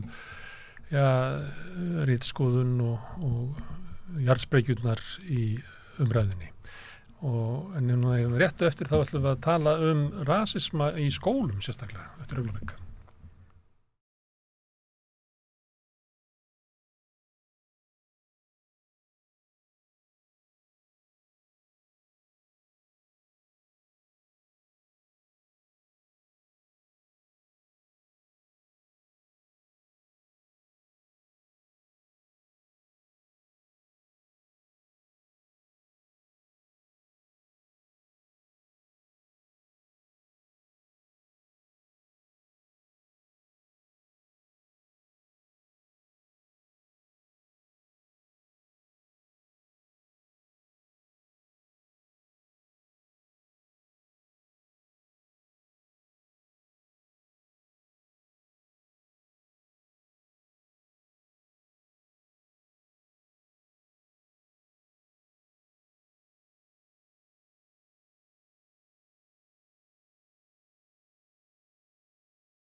Já, þeir eru komnir hingað tveir feður, Tryggvi Skeving Þorsteinsson og Snorri Sturluson, og ástæðan fyrir að þeir eru hérna hjá mér er að börnið þeirra er í skóla og Tryggvi, þú átt börn frá Tógó í Afríku. Já. Sem ættleitt. 2. Og konan þín, Snorri, er svört frá Bandaríkjunum. Já. Og börnið þín, það er svört og hvít. Já. Bæreisjól eins og kallað er. Já. Og það er náttúrulega áhugavert, sko, þú veist, hérna, pæling, sko, hvað liggur sem að ég pældi í á sínum tíma, sko. Hvað liggur línan með það? Hvenær ertu hvítur, hvenær ertu svartur, hvenær ertu eitthvað annað, og hérna á einhverjum tímapunkti að þá vorum við að fylla út eitthvað pappisvinnu, ég og kona mín, og þá er svona hérna spurningar, þá er svona til að krossa í sem sagt svona spurning þar sem þú þarf að krossa við sko kynþátt bass. Og þá er hérna annarkvort eða valkvort. Já, þá er það bara, já, býtu, eru þau hvítir eða eru strákarnir hvítir eða eru svartir? Og hérna þá svona þá allt í einu, þú veist, þá rann allt í einu fyrir með þessi veruleiki að hérna, já, ok, þetta skiptir máli í og þú ert bara annarkvort þessu samfélagi í Bandaríkjunum. Já, bæreisjál er auðvitað orðið sko, já, þú ert eiginlega annarkvort sko, og það var þannig, það kannski að breytast, ég veit ekki. Hver svo sem hérna kannski tæknilega skilgreiningin er í dag, þá er það náttúrulega þannig í okkar samfélagi og mikið, og sérstaklega í Bandaríkjunum mjög mikið og hér líka, þú ert annarkvort hvítur eða þú ert ekki hvítur. Já. Þannig að ef þú ert ekki 100% hvítur, þá ert ekki hvítur. Já, það er þannig sko. Það er ofslega mikið svona, það er svona hérna grunngildi dálítið í öllu þegar maður ætlar að tala um rasisma. Þá er það er svona útgangspunkturinn. Herðu, þið hafið hérna orðið var við rasisma. Já, þú varst nú í Kastljósi. Já.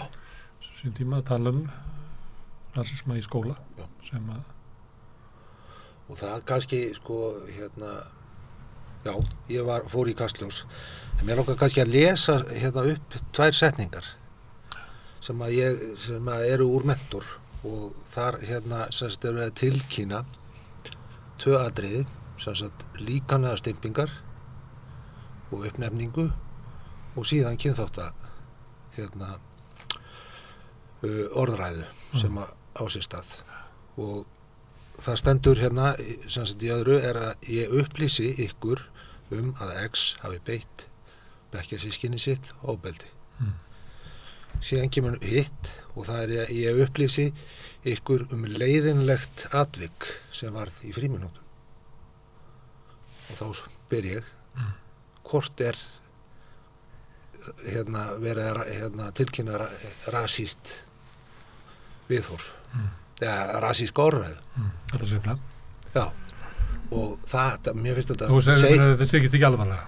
Nei, og þetta bara segir svo mörg orð þegar þessar setningar lýsa ástandinu í skólakerfinu í dag, finnst mér.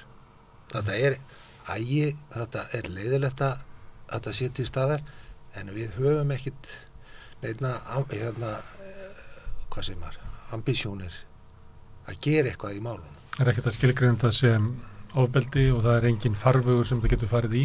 Nei. Þetta er bara tilkynning leiðilegt atvik. Já. Og það er það sem ég upplýði svo rosalega sterkt í skólakerfinu í dag. Að, þú veist, það er ekkert engin vilji til að taka þetta föstum tökum. Og alltaf eins og það sé að gera því fyrsta skipti. Já. Og þetta hafi verið svona dálítið óvart. Já, þú veist, bara mistök og vonum að það gerist ekki aftur. Það er svona mín upplifun á skólakerfinu. Já. Sko, við fluttum til Bandaríkjanna árið 2017 og strákarnir okkar fóru í Austurbæjarskóla og hérna sem er mjög blandaður skóli, sagt allavega. Já, og hérna sem að hérna svona hefur hreykt sér, skildist mér dálítið að því að hafa hérna svona vera mjög svona inclusive og hérna og það var nú svo sem ekki mikið sem að átti sér stað þar en hérna eitt skipti að þá hérna kemur strákurinn okkar heim í skólanum og segir að það hafi annar nemandi sem sagt kallaðan N-orðinu og ég fer beint í dörrabóstinn og sendi skólastjóranum póst og í hástöðum segi henni að þetta sé ekki í lagi og það þurfi að gera eitthvað í þessu og hún gerir það er tekin fundur og strákurinn kallar inn á teppi og hérna látin biðast afsökunar og hérna og svo talaði við skólastjórann aftur og hérna þetta var það var tekið ágætlega á þessu þannig laga sko. Þetta var svona alvarlegt atvik sem það var og líka, en það var líka tekið alveg á sem að ég gerði það mjög skýrt að þetta ég myndi ekki hafa hljótt þetta og hérna annað átti sér nú ekkert stað svo við vitum allavega í hérna og það var svona einangrað atvik, það var alveg að díla við það var ekki gert neitt meira, það er ekkert farið í neins konar orðræðu þetta umræður, fræðslu við fengum ekki að hitta foreldra barnsins, þetta eru 11 ára gamlir krakkar sem að ég hefði alveg viljað það er fundur með milli forráðamanna, menn þess að 11 ára gamlir krakkar er ekkert að hérna svona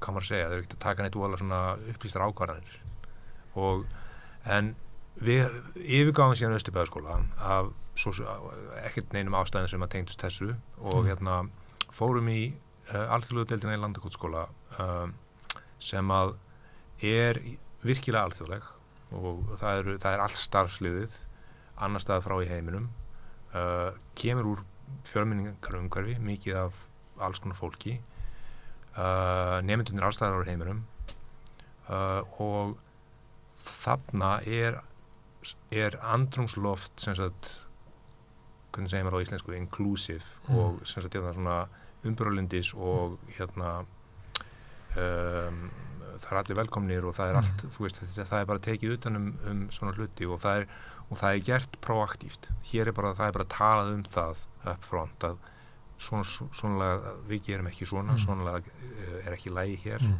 og þetta er ástæðan fyrir því þannig að sko þegar við tölum rasisma í skólakerfinu þá er svo mikilvægt að við þurfum að tala bara rasisma í samfélaginu sko það er ekkert eitthvað vakúm í skólakerfinu sem á sér stað sem er ekki að gerast annar staðar þetta er bara það er hlutur skólans eins og þú ert að lýsa að alþjóðadeildin í Landakotsskóla geri það er að byggja upp kultúr inn í og sér já það er hlutur Austurbæðarskóla að gera það líka já, það er og ef þú gerir það ekki þá hleypur inn rasisminu sem er út í samfélaginu inn í skólan já, jú, og svo held ég sko ég hef alveg tröll að trúa því að fræðsla í gegnum börn sé það sem að geti upprætt rasisma á Íslandi algjörlega já, og líka sko og mér finnst líka sko að einhverju hluta er þetta sko foreldravandamál að sem sagt þessi umræði er ekki tekin við börnin þegar atvikið komu og það er bara allavega hvort að það sé gert eða það sé ekki gert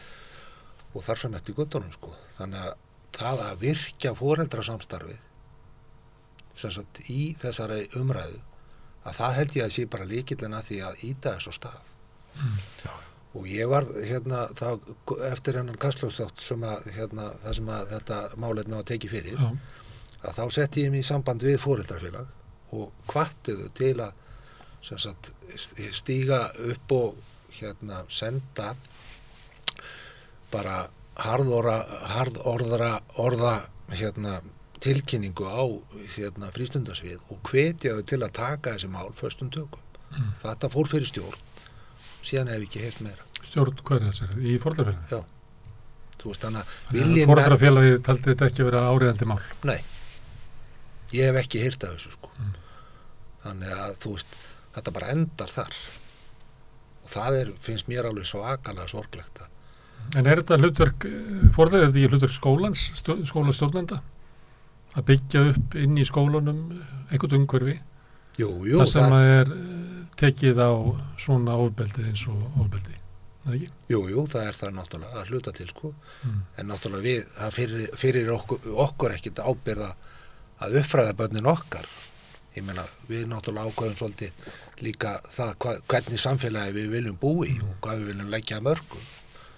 Og þannig að foreldrar ekkert fríir finnst mér þegar það kemur að þessum málum. Nei, og ef það ekki gert á skólastíginu þá eru foreldrar ekkert eitthvað að kipa sér upp við hlutina, sko. Við dönsum í takt, sko, ef það kemur. Ég meina, ég líki, sko, rasisma náttúrulega bara, ég meina, öll mismunun af sama tagi í sjálfu sér. Það alltaf einhver sem hefur völdin sem að mismuna einhverjum sem hefur það ekki, með fordómum eða sem sagt því að bara reynum svona antagonisma að sem sagt standa í vegi fyrir fólki á einhvern hátt og þegar að sko hleypa þig ekki að og íta þig burt já, akkurat og halda þig niðri og allt þetta já, og sko baráttan fyrir jöfnuði, hún er alltaf eins og þú veist, ég líki rasismanu bara rosalega mikið við kvenréttindabaráttuna því að það barátta sem að fólk hér þekkir svo vel eða baráttu sanngirnira. Þetta alveg nákvæmlega sama toga, það þarf að dropinn hola steinin, það þarf að fræða fólk, það þarf að skilja af hverju, en það ekkert langt síðan að fólk almennt, það skildi bara ekkert hugtaki feðraveldi, það skildi bara ekkert hvað við að tala, þannig að það tekur tíma að koma að þessum hugtökum inn fólk skilur ekki alveg rasisma og ég fletti nú upp við varum að tala foreldrafund og þá satt ég eitt svona fund eins og ég veist það var og maður fylgdist með hinnu foreldrarnum sko. Og ég upplifði að þeim þætti þetta að vera frekar svona óþægileg umræða, vissi ekki alveg hvernig það átti að bregðast við því og ég upplifði þannig að þú veist það getur ekkert komið út úr þessu það er bara ofskamt komið til þess að þessi hópur geti tala saman þetta mál, vegna þess að það eiginlega enginn að tala saman hlutir sko. Já, og svo líka finnst mér sko að mörguleiti við lífa. Þú veist, og fólk alltaf vilja gert, það skildi ekki alvöruna sko. En þú veist, en á sama tíma finnst mér sko vera ákveðin afneitun, þú veist, og ég var hluta henni áður en ég ætlaði þessi börn, ég hélt að við lifðum bara í samfélagi sem væri bara nokkuð sanngjarnt sko. Og svo eignast þessi 2 börn og þá bara sé ég hvað þetta komið skamt á vegi eins og þú segir sko. Þetta bara, við erum eða þá bara í starthólunum hvað þetta var. Og upplifur það að barnið þín hafi þá minni tækifæri í samfélaginu heldur en ef þau væri hvítt? Já, þau upplifa sig svoleiðis. Ég meina strákurinn fór á leiksýningu Emil í Kattholti og hann segir við mömmu sína þegar hann labbar út, ég get aldrei orðið leikið Emil í Kattholti nú akkur, ég bara út. Og þetta er svo stórt þetta er svo stór punktur sko, þetta er svo stórt mál af því að við gerum okkur enga grein fyrir því hversu stórt það fyrir að maður heyri svona frá börnum þegar að yngri strákur með 5 ára þá byggum við út í Brooklyn og hann átti sér, það var ein svona barnabók sem við lásum fyrir þá báða sem að væri miklu uppáhaldi og höfundur þessar barnabókar var að koma í heimsókn í skólan að lesa bókina og segja frá og svo framvegis og mjög spennandi, hann kemur heim á skólan og segir eitthvað frá þessu að þessi höfundur sjálf leiðin skólan og spenntur fyrir þessu, svo spyr ég hann þegar hann kemur heim á skólan, hvernig var? Það var ekkert sérstakt Nú, akkur ekki Já, veist að hún sem sagt höfundurinn hún leit ekkert voðalega vel út Hvað ætti að segja? Hvað áttu við með því? Hvernig þá? Já, hún var með skinn eins og ég og hár eins og ég. Hún sem sagt svört eða svona blönduð getur við náttúrulega sér latín og frekar en svört, ég ekki alveg viss það. Og sko þetta þetta strákur sem er alinn upp í, hann 5 ára gamall, alinn upp af hvítus foreldri og svörtu foreldri, hann heyrir þetta ekki á okkur. Hann í skóla sem mjög svona, þú veist, svo við notum þetta vinsæla slang Vogue á sínum tíma í mjög svona progressífu hverfi í Brooklyn sem frekar high income og háskólamenta fólk og þú veist mjög eftirsóttur skóli að vera í, þykir mjög góð, einn af bestu skólum New York borgar og þetta filtrast bara alltaf mann inn. Sígur hann þetta út úr samfélaginu? Já, hann búin að upplifa það þannig að hann 5 ára gamall. Það hann hafi fyrirmyndina fyrir fram að sig. Já, og ég segi nú, hvað meinar með því að hún sé, af hverju það ekki gott? Jú, að því að allt fólk sem svona, þú veist, notaði ekki orðið successful en meinti sem sagt það, svona flott fólk, það hvítt og ljósært. Og þetta eru fyrirmyndina sem við höfum í samfélaginu og það bara, og við sem erum hvít, við erum alveg blind á þetta. Við erum ekkert að pæla í þessu. Alveg eins og við sem erum kallmenn vorum aldrei að hafa áhyggjur af feðraveldinu. Þannig að þetta verður bara til svona. Og þetta bara hlutur sem maður þarf að vinna, þetta bara raunveruleiki, þetta það sem maður þarf að vinna á móti. Ef við viljum ekki að þetta sé svona, þá verður að vinna á móti. Já, og það svo erfitt að fá fólk sem ekki, sem hvers eigin skinni þetta brennur ekki á til þess að gera eitthvað í því. Það ofboðslega erfitt, það sér þetta ekki, það trúi manni alveg, en það sér sig ekki sem hluta þessu vandamáli. Og þess vegna þessi barátta og þessi, hún er mjög þung sko. Af því að þessi fálegaður hópur. Þetta fálegaður hópur og sem tala fyrir sko daufum eyrum en samt sko tala fyrir daufum eyrum þannig að þessi eyru sem eru svona dauf, þau þykjast ekki vera dauf. Þau taka undir og segja já, þetta hræðilegt og við viljum þetta ekki og svona þetta ekki, svona má þetta ekki vera og ég trúi ekki að þetta sé svona. Ég fæ ofsalega oft spurninguna eru alltaf annars slagi svona, þegar bublar eitthvað svona upp í samfélaginu eins og með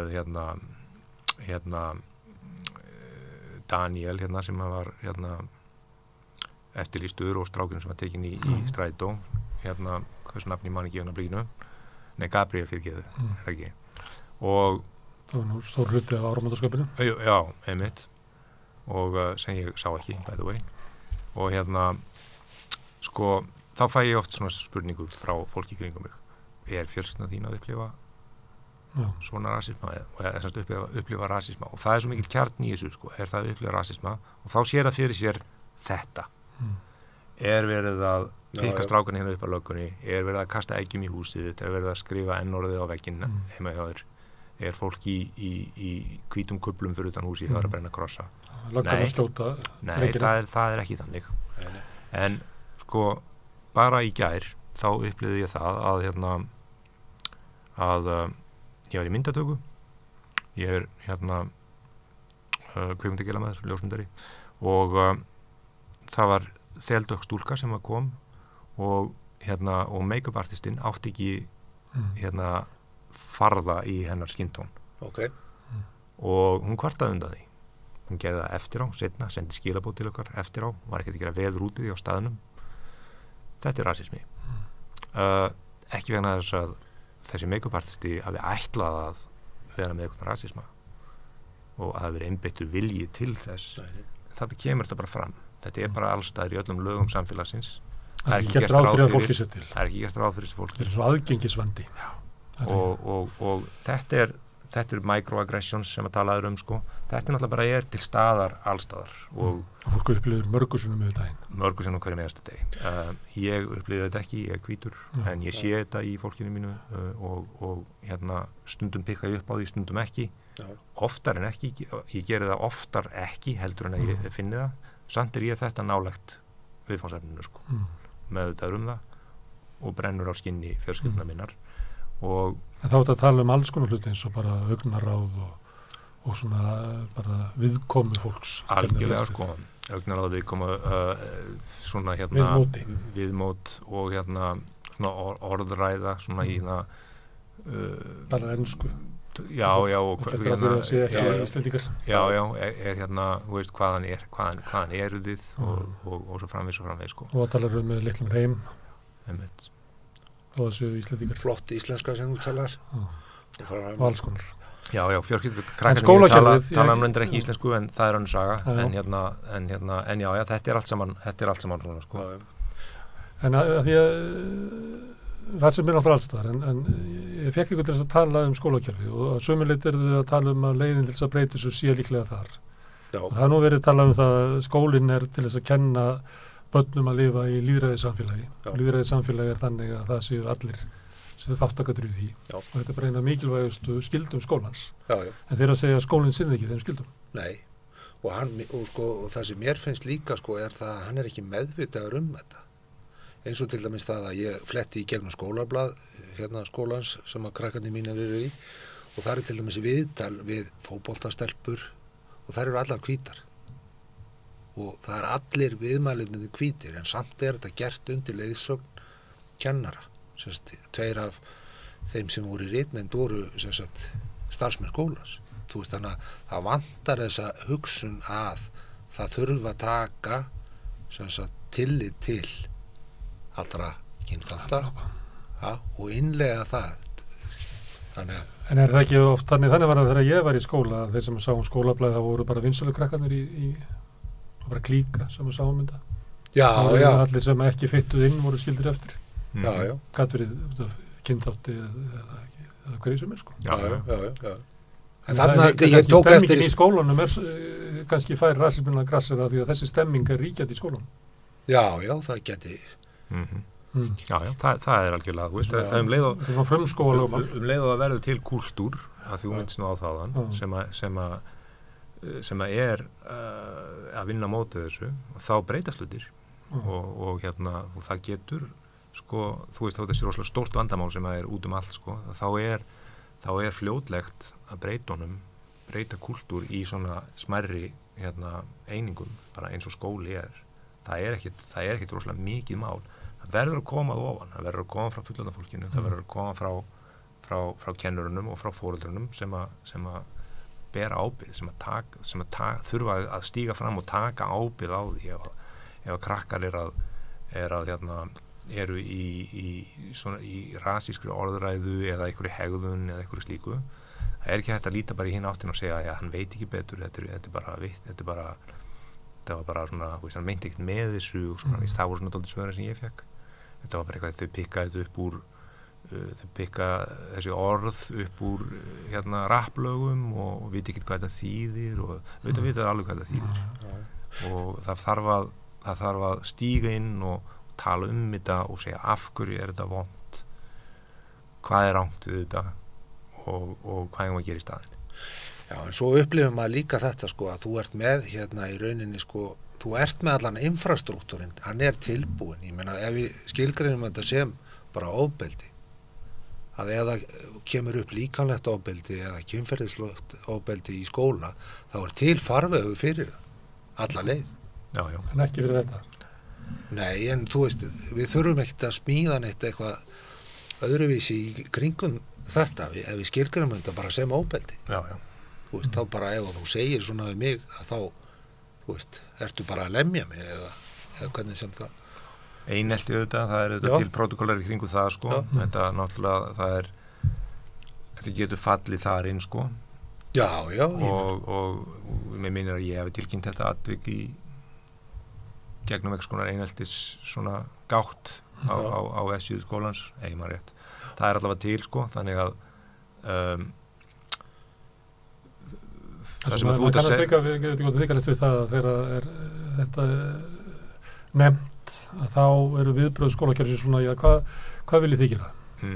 Eins og það sé og jafnvel gert við börn, sko. Að þau eigi að finna leiðina, sko. Að það er bara sem að bendi til þess að það er engin, sko, halva hugsun í áttina þessu. Nei, sem eru típisk viðbröð, sko, sem að hjá hvítu fólki, sko, þegar þetta kemur upp, sko, það er bara já, ok, fyrirgefðu, en fræddu mig þá rasisma og til svörtumanniskjur. Það er ekki svo að sjokkar hlutverk að búa til fjölbreytt umhverfi þar sem allir fáið mótið sín. Nei. Og það er það sem við dætti þessum að vera að skoða svona stjættaskiptingu og ýmislegt í skólum að þeir hafa bent á það að það verður til þess að þú þekkir náttúrulega frá Bandaríkjunum að það verður til svona betri skólar og verið skólar og allra með í göttunum og þá hérna 20 þessu, það náttúrulega þeir sem að verða undir, þeir eru sviftir tækifæri til betri menntunar. En þeir sem að fljóta ofan á eru sviftir tækifærinu á því að lifa og starfa í fjölbreytilegu samfélagi. Þannig að þeir koma út úr skólakerfinu sem hálfgerðir andlegi kriflingar af því að þeir hafa aldrei, þú veist, ef þú ert bara í vinsalu krakkaklíkunni þar sem allir eru hvítir í skólablaðinu og ferð bara í gegnum þetta, öll svona óþægindi annara hópa eru bara ítt út af borðinu að þá kemur náttúrulega út úr skólanum sem er næstu óhæfur til að taka þátt í nútímilegu lýðræðslegu samfélagi. Þú ert óhæfur til að tala við annað fólk sem er ekki bara nákvæmlega svo þú. Nákvæmlega. Þannig að ég veit að kannski ættum við líka að ræða svolítið það að þetta bitnar ekki bara á þeim sem að verður fyrir eineltinu sko. Nei, það er rétt. Þetta bara bæklar alla hinna sko. Það bæklar samfélagið. Já, það gerir það náttúrulega og bara við fáum verra samfélag fyrir vikið. Já, það er mikið talað um það í til dæmis og ég vitni aftur í feminísku baráttunum sko, þú veist þegar að feminismi verður þegar jafnrétti og jafnræði á til dæmis vinnustöðum og annar staðar verður mikið, þá græða allir. Og ég þekki það sem blaðamaður að þegar ég byrjaði í blaðamennsku það var svona einkonna á ríkisstjórninni en það bara sko mórallinn og það sem vinnustaður, þetta batnaði stórkostlega þegar það var blöndun á kynjunum. Það er alltaf hundleir, það var alltaf lokar á einhverjum lúkar með einhverjum köllum. Einhverjum rútafílu. Því að það er bara, það verður allt miklu betra í fleiri sem að fá að taka þátt. Það er bara staðreynd sko. Og við erum náttúrulega, þú veist, Ísland er að breytast óbúslega hratt, þú veist, þetta er, og ég held að við viljum öll, ég held að fólk, ég trúi þér reyndar að fólk almennt, það vilji fjölbreytt samfélag, þar sem að þú veist, þar sem að það er bara skoðanafrelsi og það fá allir að láta ljósitt skína, sko, en það fólk trúi almennt á gæði þess og hið góða í því. En við veitum ekki alveg hvernig við komast okkar. Nei, við ættum kannski að fara að ræða það. Já, nákvæmlega sko. Það er einhvern veginn að sko, það er ekki nóg að opna dyrnar. Þú veist, það verður að vera, þú veist, það verður að fylgja heitt vatn og rammagn og eitthvað fyrir alla, þú veist, í þessum dyrum sem eru opnaðar sko. Það verður að vera aðgengi af öllum gæðunum. En þá spyr maður sér líka sko, af hverju er þessi tregða? Ég bara skil það ekki, eins og ég var að nefna áðan sko, þú veist. Infrastruktúrin er til, hvernig við tökum á þessum málum, skilur.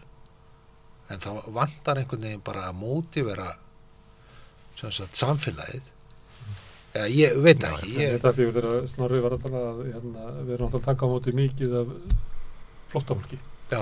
Og það er svolítið svona eins og hann er að lýsa. Það er opnað dyrnar og gjör svo vel. Já. Svo er ekki þetta sko. Nei. Við viljum að fólki tala íslensku, það er bara í skötulíki sko. Já. Hvernig er staðið að því. Og kannski er það að því að við erum svo sannfærðum að sé allt í lagi með okkur og þau verður bara aðlagast okkur. Okkur dettur ekki hug að við þurfum að breyta ykkur.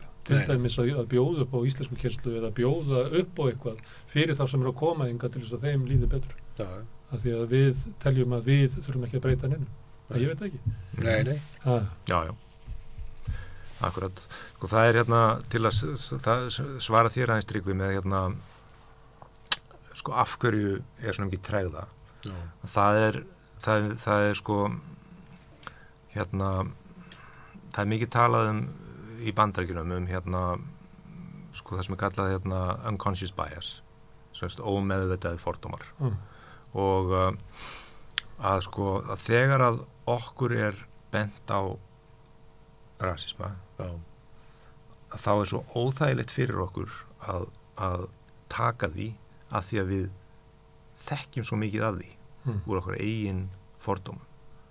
Þannig að, þú veist, ef að ég segi að það sem að Jói gerði eða sagði í gær sé rasismi, því það að ég sé líka rasisti. Vegna þess að það er mjög mikið af þessu kannast ég við og ég hef bara skoðað sjálfa mig mikið í þessu og ég veit það bara núna, ég er með óbúslega mikið af þessum fordómum. Við erum náttúrulega ákvæmi okkar menningar og við erum stútfull af fordómum bara öllu kviku sko. Já, og þetta, það hefur nú verið skrifað talsvert mikið um þetta á meðal annars bók sem heitir White Fragility eftir Robin DiAngelo held ég hún heiti. Sem er hvít kona sem vinnur í bandarískona sem vinnur við það að sko að því að í Bandaríkjunum búið að setja einhver lög það að stórar stofnanir og fyrirtæki þurfa að vera með sem sagt svona inclusivity prógram og að það þurfi að gæta jafnræðis og framvegis. Hún sérfræðingur í því. Hjálpar stórum fyrirtækjum og stofnunum til þess að gangi í þetta ferli og þetta á alltaf við skóla og bara, þú veist, General Motors og hvað sem sko.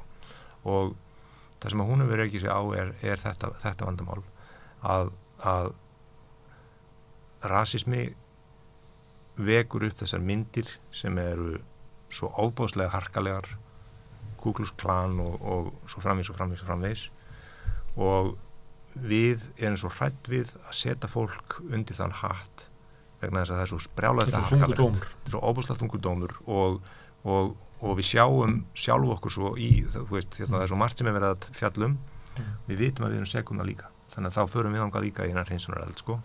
Og þetta er svo erfitt mál að höndla og þetta er það sem að þú veist að tala Gunnar Smári líka með að þegar þetta er borið upp í foreldrahópum eða innan skólans eða annað, þetta verður svo óþægilegt að sem sagt og þá kemur líka hvað má ekki lengur, hvað þýðir þetta þá að ég má ekki nota N-orðið, ég má ekki syngja með rapplögum, ég má ekki hlæja að sko svona kynþáttabröndurum og svo framvegis og af því að ég hef gert það í fortíðinni ég þá rasisti. Svarið er í raun og veru já, við erum öll rasistar en við erum alin upp sem rasistar. Það er bara staðrind samfélags okkar. Þetta er bara það var ung kona sem að fór ung svört kona, íslensk, alin upp á Íslandi sem að varð ólétt og þið hafa kannski heyrt þessa sögu, hún fór í svona bara, þú veist,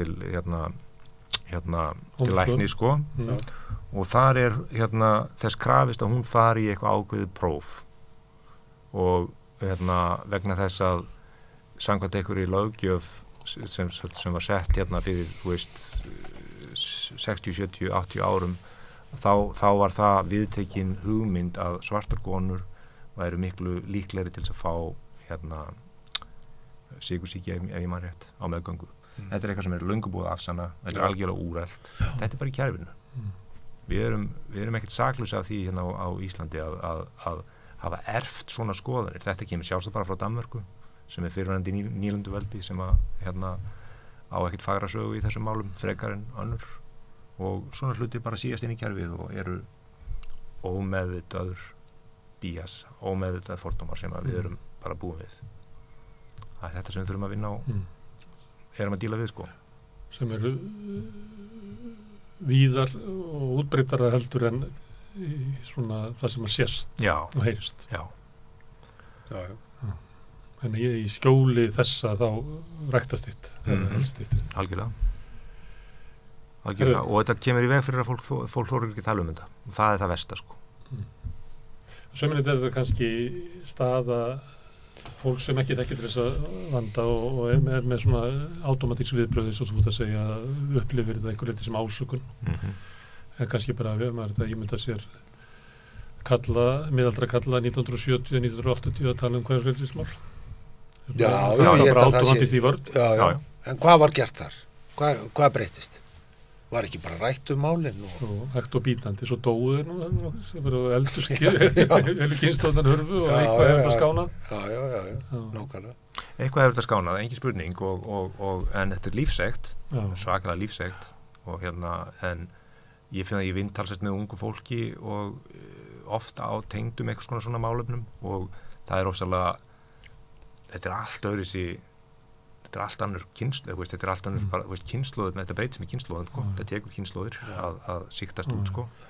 Og það er leiðilegt að vera þeirri stöðu að það er glatað að vera þeirri stöðu að börnin mann sé að verða fyrir svona áreiti vitandi það að það er ekkert sem lagar þetta nema tíminn í raun og veru og að þetta mun ekki lagast fyrir en, sko. Það því að þau þurfa að vera brimbrjótanir, sko. Já, og þau eru náttúrulega, sko, ég meina brimjóðni, en ég meina þú veist það er marga kynslóður undan það er búið að brjóta ansi marga öldu, sko og við erum á miklu betri stað núna. En ekki Íslandi varðandi, sko Já, við fáum nú mikið frá útlöndum líka, þetta skilur gott líka, eins og slæmt.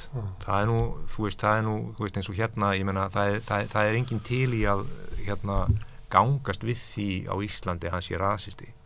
Þú finnur það í Bandaríkjunum, það bara fólk sem segir bara, ég hata svart fólk.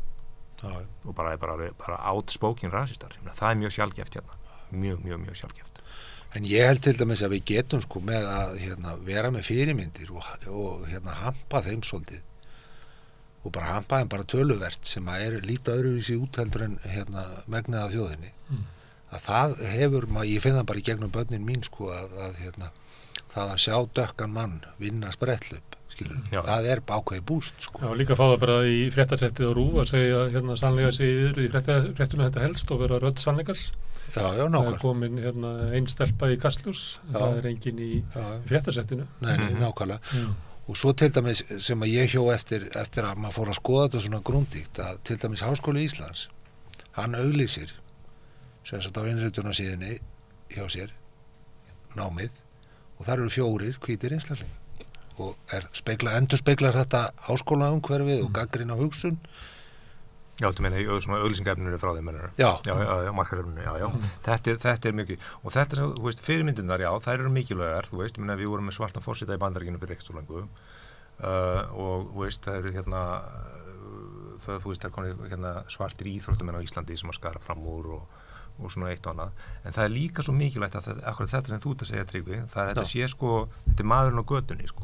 Það eiginlega mikilvægara vegna þess að sko fyrirmyndirnar það talað exceptionalisma að sko þessar risastóru fyrirmyndir tökum bara Barack Obama sem dæmi þá svona ákveðin sko, auðvitað þetta óbúslegt búst fyrir til dæmis svarta samfélagið í Bandaríkjunum og ég veit að það var ég var í Bandaríkjunum þegar þetta átt sér stað þegar hann var kosinn þetta kikkaði líka upp svakalega rasisma og sumir segja að þetta sé í dauðateginum og eitthvað svona og já, kannski eitthvað til í því en sko það sem að gerist líka það að þá bent þegar svart fólk síðan og þetta gerist í kvennahreyfingunum líka þegar að svart fólk að berjast fyrir sínu rétti áfram þá sagt, hvað það að væla? Þið eru með svartan forseta hættu þessu væli það allt hægt þið getið allt, þetta bara undir ykkur komið sko þá því skellt bara tilbaka í andliti að með svo blötu tusku sko að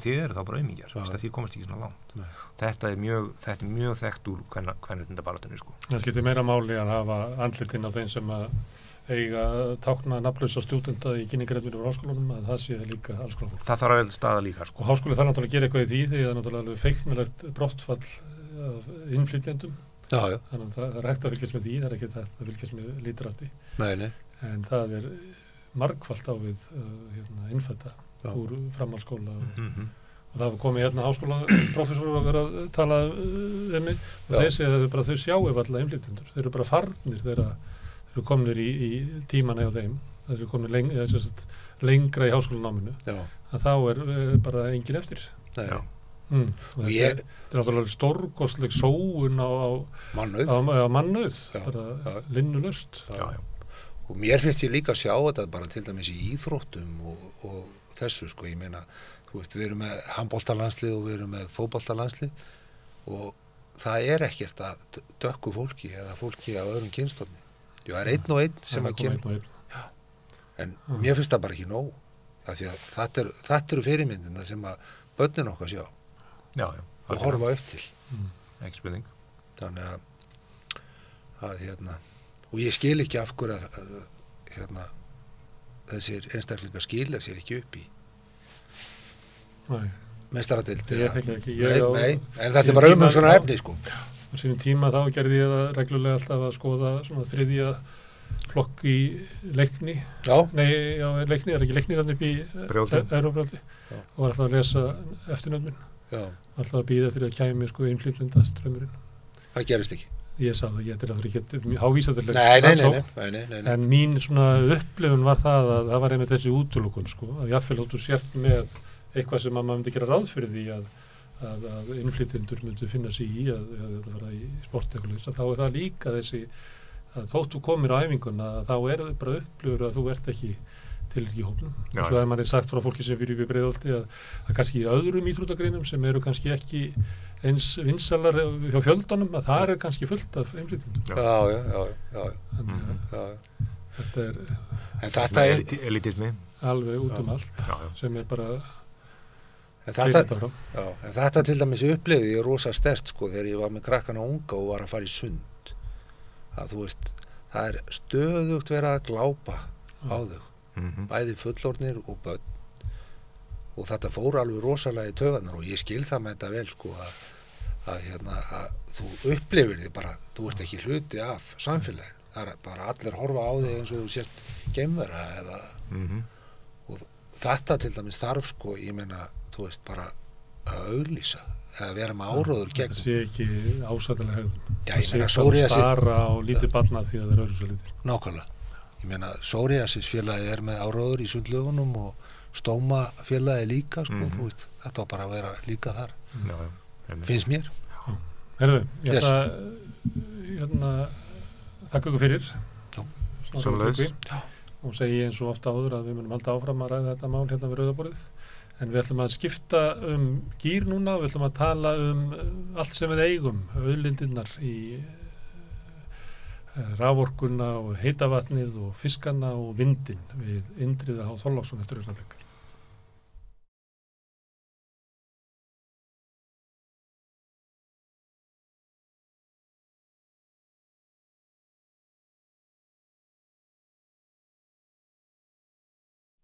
Við ætlum að ræða auðlindirnar okkar sem að við búum við erum fátt fólk í stóru landi með mikla vassafl og orka í heitu vatni, hér eru fiskimið og hér er vindur og hér er náttúrulega náttúran sjálf og til þess að aðeins að velta fyrir okkur hvernig sambýli samfélagsins og auðlindana er hingað komin Indriði H. Þorláksson. Þú hefur mikið skrifað auðlindir og auðlindarentu og annað slíkt. Og mér langar bara að byrja á því að spyrja kannski út frá því sem ég verið að lýsa sko, stöðu okkar að við erum hérna á þessu skeri í norður Atlantshafi.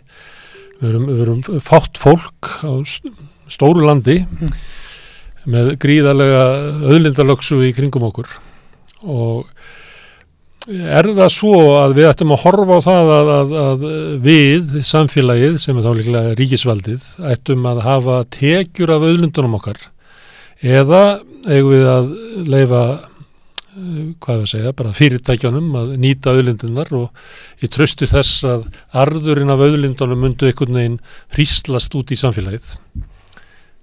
Væri gott að byrja þar, eigum við að innheimta skatta eða tekjur ríkisins af auðlindunum eða ekki? Já, þetta er góð spurning og kannski ekkert einfalt svar við henni en í mínum augum þá er þetta ekki sjálf og sér skattheimta. Sko auðlindirnar, ef við lítum svo á auðlindir séu eigu þjóðarinnar þá á þjóðin líka tekjurnar af þeim, þar segja það umfram það sem að kostar að aðrir kosta til að nýta þar.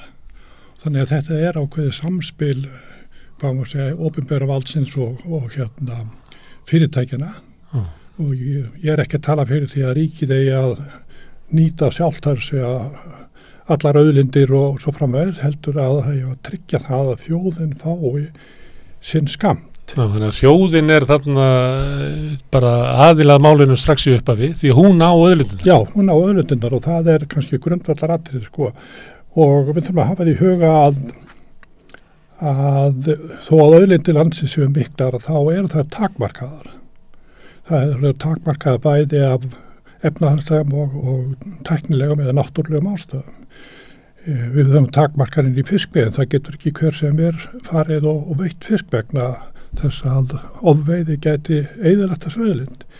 Það geti ekki allir virkjað og það geti engir tveir aðeila virkjað sama fórsinn, þannig að það er ákveðin takmarkun sett og þessi takmarkun, hún gerir það verkum að það skapast hugsanlega í mörgum tilfellum auðlinda arður, þar segja hagnaður umfram það sem að kostar og þar með talin allur fjármagnskostnaður þess sem að virkjar ána þau sem að veiði fiskinu svo framvegis. Og þessi umframarður, hann tilkomin vegna tveggja hluta, annars vegar að auðlindin í eigu þjóðarinnar og hins vegar að hún hefur ákveðið að útluta tilteknum aðurum þeim forréttutum að nýta þetta. En má ég þá spyrja hver þá staðan í dag ef við myndum labba bara í gegnum auðlindinar okkar?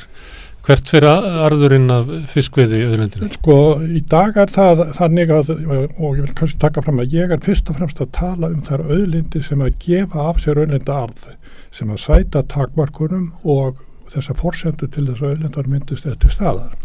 Og þar erum við með, kannski það sem að lengst hefur skilað auðlindaarði hitaveitu á landinu.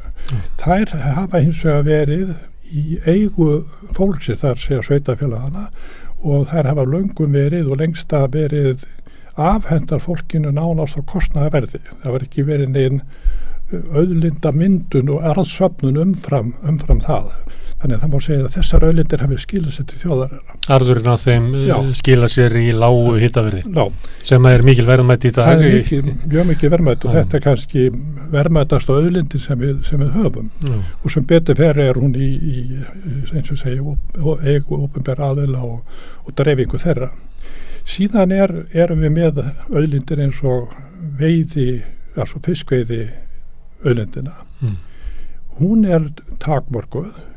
Hún byrjar ekki að skila neinum auðlinda arði teljandi fyrir en upp úr síðustu aldamótum, einfallega vegna þess að sóknin í fiskveiðinar, hún var mjög mikil, tækni var ekki komin á þá stig sem nú dag og svo framvegis, en svona frá 2007-08 eitthvað þvíli, að þá hefur hún skilað miklum auðlinda arði, tekjum umfram allan tilkostnað við þetta. Nú orku sala... Hvar liggur arðurinn? Þessi arður bara kemur fram í sem sagt umfram hagnaði, þennan mikla hagnaði útgerðarnar og fer í raun og veru í vasa útgerðar eiganda, því að það þeir sem að eiga fyrirtækin og hann... Það er svolítið munur á því og hitavitunni sem út á staðinu. Já, sem sagt þarna safnast hann upp hjá enga aðilum og í dag liggur hann sko ekki fyrst og fremst í útgerða tækjónum, skipunum heldur í eignum út allt þjóðfélagið í fasteignafélögum, í hótelum út allan heim. Út allan heim? Já, út allan heim líka sko, þannig að en þetta náttúrulega mjög stór, en þar að ekki hvað má segja, þó að vel tekst til með hitaveitunar, þá aðra sög að segja raforkuvinnslu. Þar höfum við fjárfest heilmikið til þess að selja orku til erlenda aðilast, erlenda stóriðu. Og að mínu mati þá staðan svo að auðlinda arðurinn, þess að segja, hagnaður umfram tilkostnað, að hann rennur fyrst og fremst til kaupendana vegna þess hvað þeir kaupa orkuna á lágu verði. Þannig þegar við erum að fagna því að Landsvirkjun hafi skilað 44 miljardar hagnaði í fyrra og ætla að greiða 20 miljardar í ríkissjóð sem arð, að þá kannski auðlindarenta í fyrirtækjunum sem að kaupa á Landsvirkjun miklu meira en það. Miklu meira en það og í sjálfu sér sko hagnaður Landsvirkjunar ekki nema að litlum hluta ef einhverjum auðlinda arður vegna þess að fé Landsvirkjunar sem bundið í virkjun og svo var framvegis, það nemur mörgum 100 miljardar króna og þær tekur sem að koma þessi ávöxtun af þessu fé sem bundið. Og ef að svo ávöxtun nær ekki að vera, hvað maður segja, markaðsávöxtun, þá þetta bara fjármagnstekjur sem að ríkið hefði bara, ef það hefði lagt þessar eignir í hlutabréf eða hvað sem Og það á við með þessa 44 miljardar núna, að það bara á mörkunum að vera. Ekki, en allavega þarf sko hagnaðurinn að vera mjög margir 20 miljardar til þess að skýra sko verulegum auðlinda arði í samfélagi. Nú síðan erum við náttúrulega að sjá núna í fiskeldinu að þá að koma upp sama stað eins og í útgerðinu, það að segja að þeir aðilar sem fá leyfi til þess að vera hér með fiskeldi að þeir munu koma til með að þjena mjög á því, með sjáum það til dæmis bara á þeim tölum sem koma frá Noregi og mati þeirra. Normenn meta það svo að fiskeldi þar sé farið að skila álíka arði eins og oljuvinnslan gerir. Þannig að þetta einhver smá tölur sem eru þarna. Og auðlindir þar eru firðirnir og sjávabotnin í fjörðunum? Já, auðlindin í raun og veru aðgangurinn að sjónum, að hafsvæðinu og svo framvegis. Þetta kallaði þeir þetta hafbrúk, auðlinda skattur á hafbrúk. Og síðan það nýjasta síðan vind raforkuframleiðslan sem að margir telja muni skapa mikinn arð og það virðist vera reynslan í því enda sérstað á þeirri ásókn aðra aðila þegar að kreppun, eða menn þóttu sjá orkukreppu í bílunum að þá voru hér allt í einu komni fjöldi aðila sem voru tilbúinir að byggja vindmyllur og þannig eru náttúruauðvæðin þar segja bara landi þar sem að liggur vel við vindorku rafvinnslu að það færi verðmæti í gegnum þennan eiginleika. Þannig að náttúruauðlindan eru ekkert fasti sem að liggur fyrir, þær eru bara breytilegar eftir aðstæðum, bæði tæknilegum aðstæðum en líka bara eftir markas aðstæðum. Þannig að ef að verðið á afurðinni, hvort sem það fiskur eða raforka, ef að það lækkar mjög mikið almennt á heimsmarkaðinum, þá hverfur auðlindaarðurinn. En ef þetta hækkar eins og gerst hefur að báðum þessum sektorum og undanfarnum árum, að þá ríkur auðlindaarðurinn upp. Og ég lít svo á og ég lesa út úr rökstuðninginu til að sjá auðlindaskattlagningu Norðmanna að þeir leggja til grundvallar að þetta séu byggt á því að það er almenningur í landinu sem á réttin til arðs af auðlindum. Auðlindirnar tilheyra þeim og alveg eins og þú tekur leigu fyrir húsnæði sem þú leigir þá á þjóðin sem eigandi að auðlindin rétt til þess að fá markasverð fyrir það og En má ég ekki að bara spyrja því ef að þjóðin á auðlindirnar og á þar leiðandi þarf að ná til sín auðnum sem að skapar þar og hann getur sveiflast upp og niður eftir markasverði og tekni og alls konar hlutum sem þú segir. Hvernig það best gert? Það er að bjóða þessi gæði upp, það þetta skattleggja þetta, það að leigja þetta. Hvaða verkværi hefðu við það eru kannski 3-4 svona grundarrata mismunandi leiði til þess að fara það auðlindagjöld eins og við þekkjum veiðigjöldin hér eins og þau voru hugsuð og finnast víða þar sem borga ákveði gjald fyrir aðgangin auðlindinni. Þetta þekkist ekki bara í sjávarúti, þetta til dæmis víða þess að varðandi námuvinnslu annað að námueigandi, svo sem fær námuréttindin, hann þarf að borga fyrir það eitthvað gjald, oft á tíðum það bundið framleiðslu magnina. Önnur leið auðlindaskattur sem í kannski grundvallaratriðum alveg hliðstæður auðlindagjöldun, bara þar tekur í raun og voru þennan skatt þegar útgerðin eða viðkomandi vinnsluaðil búin að fá sínar tekjur til að dekka allan kostnað og fjármagnskostnað að þá fær ríkið stóran hlut af því sem þar Þetta er svona eins og álag á tekjuskattfyrirtækja.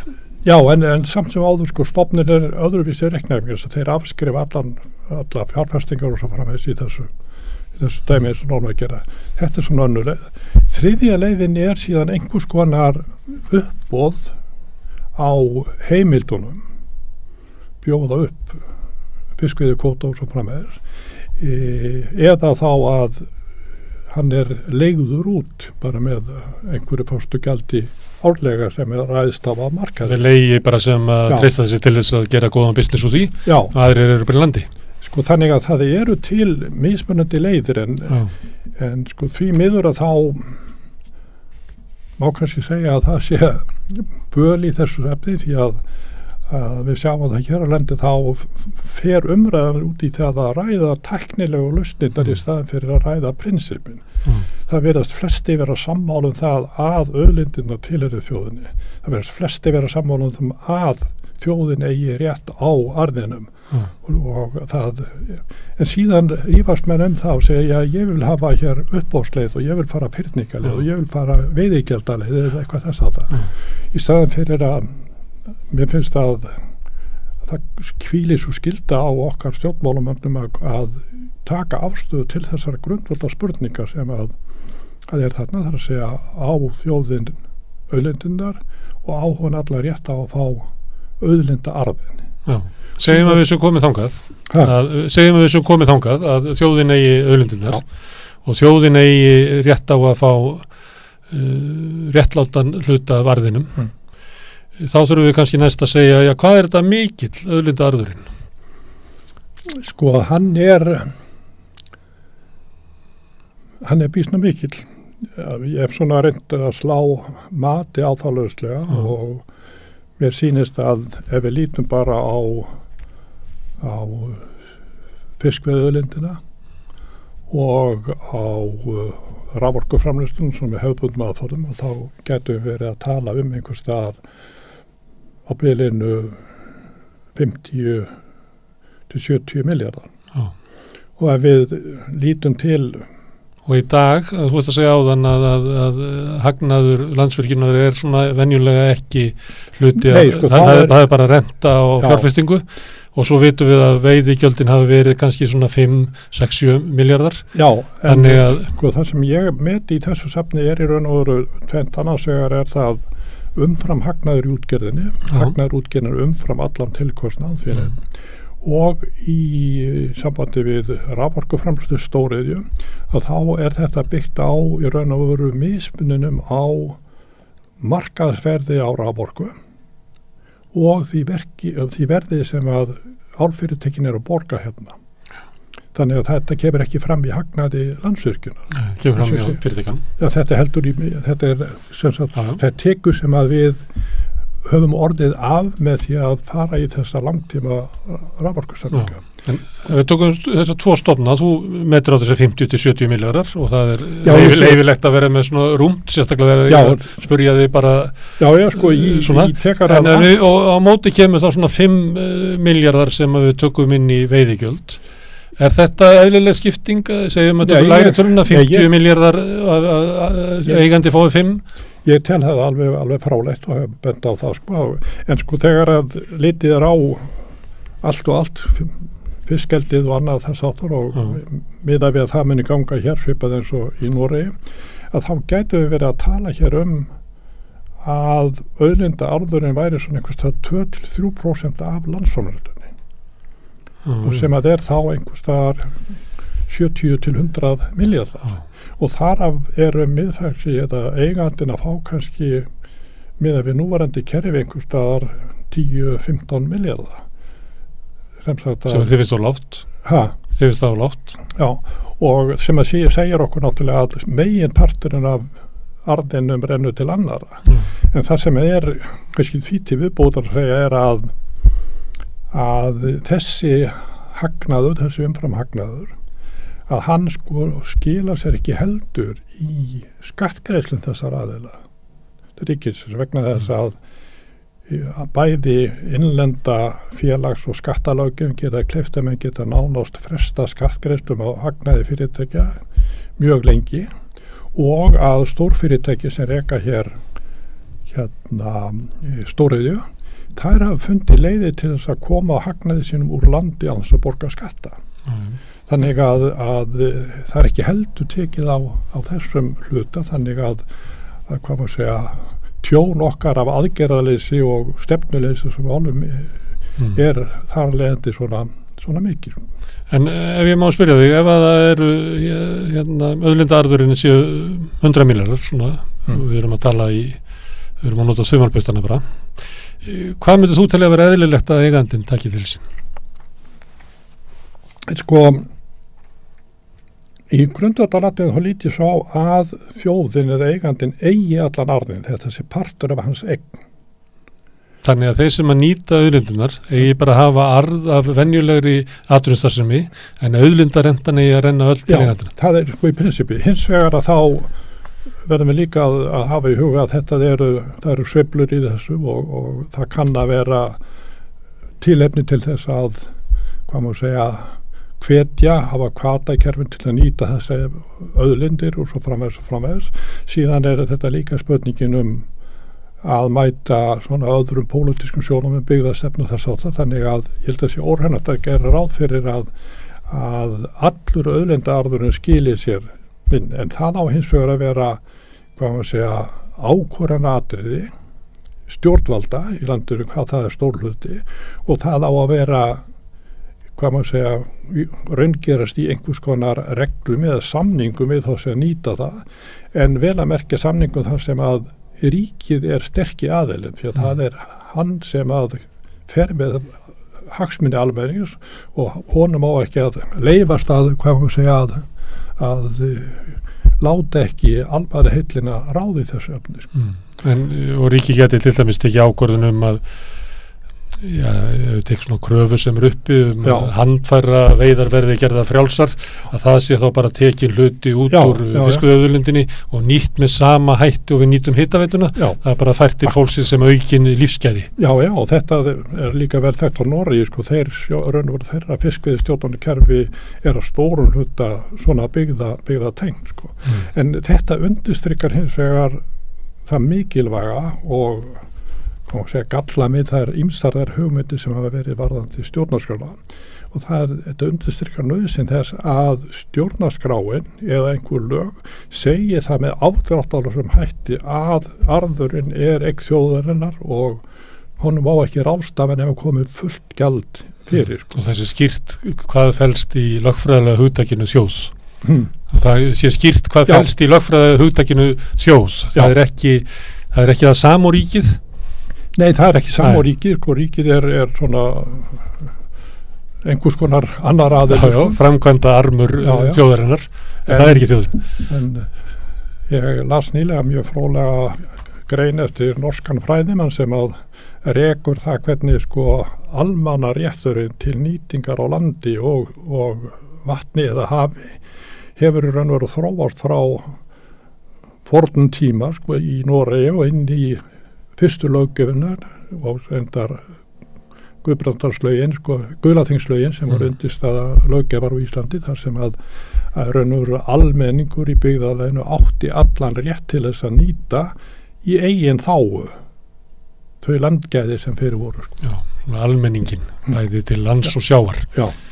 En eins og komst fram áðan sömuleyti með fiskveiðiauðlindina en kannski sérstaklega með orkuauðlindina þá það sveiflast mikið og þegar verðið sveiflast á áli eða hverju sem að þá það auðlindar arðurinn sem kannski hann er fljótur að fara. Hann er þess að hverfur fisk. Já, þannig að þá þyrfti að innheimtan á þessu eða aðferðin við að vera með einhverju svona, þannig að stundu kemur inn mikil peningur og stundu kemur minna, þannig að þetta er ekki alveg svona venjuleg skattinnheimta. Nei, alls ekki. Þú getur ekki stýrt ríkissjóði með svona miklu sveiflum. Hvernig ætlar að leysa það? Já, sko, það er bara einfallega það að ef að sveifla niðursveiflið þá eru tekjur þjóðarinnar í heild að minnka. Og þá varum við bara að sætta sig við það og með það.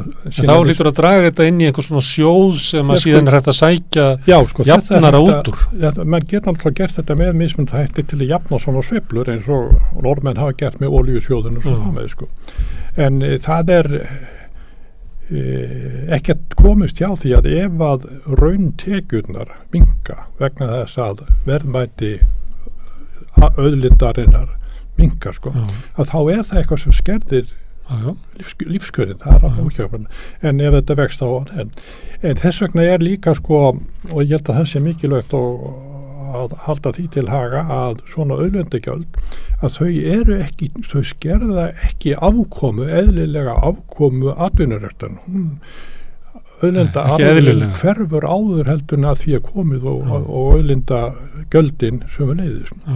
En þetta tekur í burtu þetta svona auðlinda lukkuhappatrætti sem að stórútgerðin lendir stundum í og núna til dæmis álfyrirtækin þar sem að álverð hækkaði út af hækkun og orkuverði annars þar í heiminum en orkuverði hér hækkar miklu minna. Þannig að það verður til ógnar auðlinda arður inn í fyrirtækjunum. Já, það var það. Ok, en þjóðin á auðlindinar og þjóðin á auðlinda arðin, meira og minna. Við segjum ekki 100%, en það er svona pólitísk ákvörðun hvernig honum verið deilt út. Getur verið þannig að á tímabili sé þeim sem í ykkur uppbyggingafasa leyft að hafa auðlindaarðin hjá sér og ýmsar aðferð til þess. Út af sveiflunum að þá verður að draga tekjurnar inn í einhver svona sjóð, þannig að við sem ekki háði að reka grunnskólan okkar á svona sveiflu tengdum tekju ríkisins og þá er bara eftir hvernig náum við penningunum inn í sjóðin og þá varstu með þetta með uppbóðið, þú varst með auðlindagjald og auðlindaskatt. Útskýrðu fyrir mér svona kost og galla hvers kerfis svona eins og við þyrftum bara að fara að ákveða þetta núna eftir hvað ætlum að gera. Það má sumnett segja að auðlindagjald sem að reyna að reikna bara út hinn raunverulega auðlinda arðs fyrir hverja einingu af framleiðslunni fiskjað séð svona fræðilega séð svo bestar. En hún kemur alltaf eftir á, eða ekki? Jú, en það er svona tæknir örðuleikar á henni, þetta er upplýsing sem kom eftir og svo framvegis, þannig að það eru ýmsir gallar við hana líka, en hún er svona fræðilega séð kannski svo besta. Hún er líklust til að hitta á réttu krónutöluna. Já, en það má líka segja að uppbóðsleiðin, hún sé fræðilega séð góð, en þá er bara spurningin hvernig er uppbóðskerfin, hvernig eru þau, hvernig virkar útboð í, við skulum segja, okkar aðstæðum þar sem að, hvað maður segja, 80-90% af fiskveiði getunni er saman þjappa hjá fáeinum aðilum, hvernig kemur það í útboði. Nú auðlindaskattur eins og normenn eru eins og sagði svona eftirlíking af auðlindagjöldunum tekin eftir á þar sem bara eins og skattur reknað út þar sem menn fá frádregin allan kostnað, fjármagnskostnað og annað leið. Það er mjög erfitt að kannski að meta það hvort það sé ein leið sem sé best Það sem að mér finnst að ég leggja áherslu á er að, að þessi umræða bestu leiðina sem er að stóran hluta tækniðs eðlis, að hún sé tekin eftir að menn er búin að taka stóru ákvarðanir það að þjóðin fái þennan arð. En er það ekki þannig, Indriði, að líklega sættum hérna með bara þjóðina við borðið, þá er eiginlega stæðsti hluturinn sem myndi segja já við öllum skrefunum okkar. Já.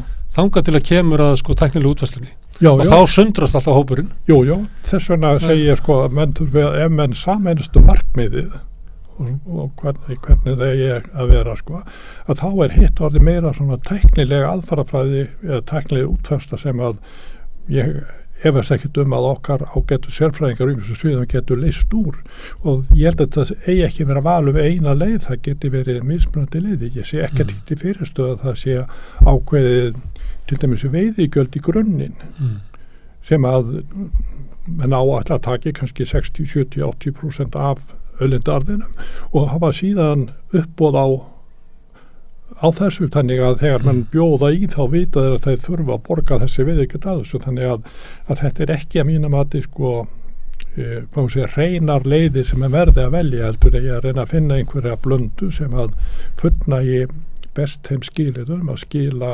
auðlindaarðinum til þjóðarinnar.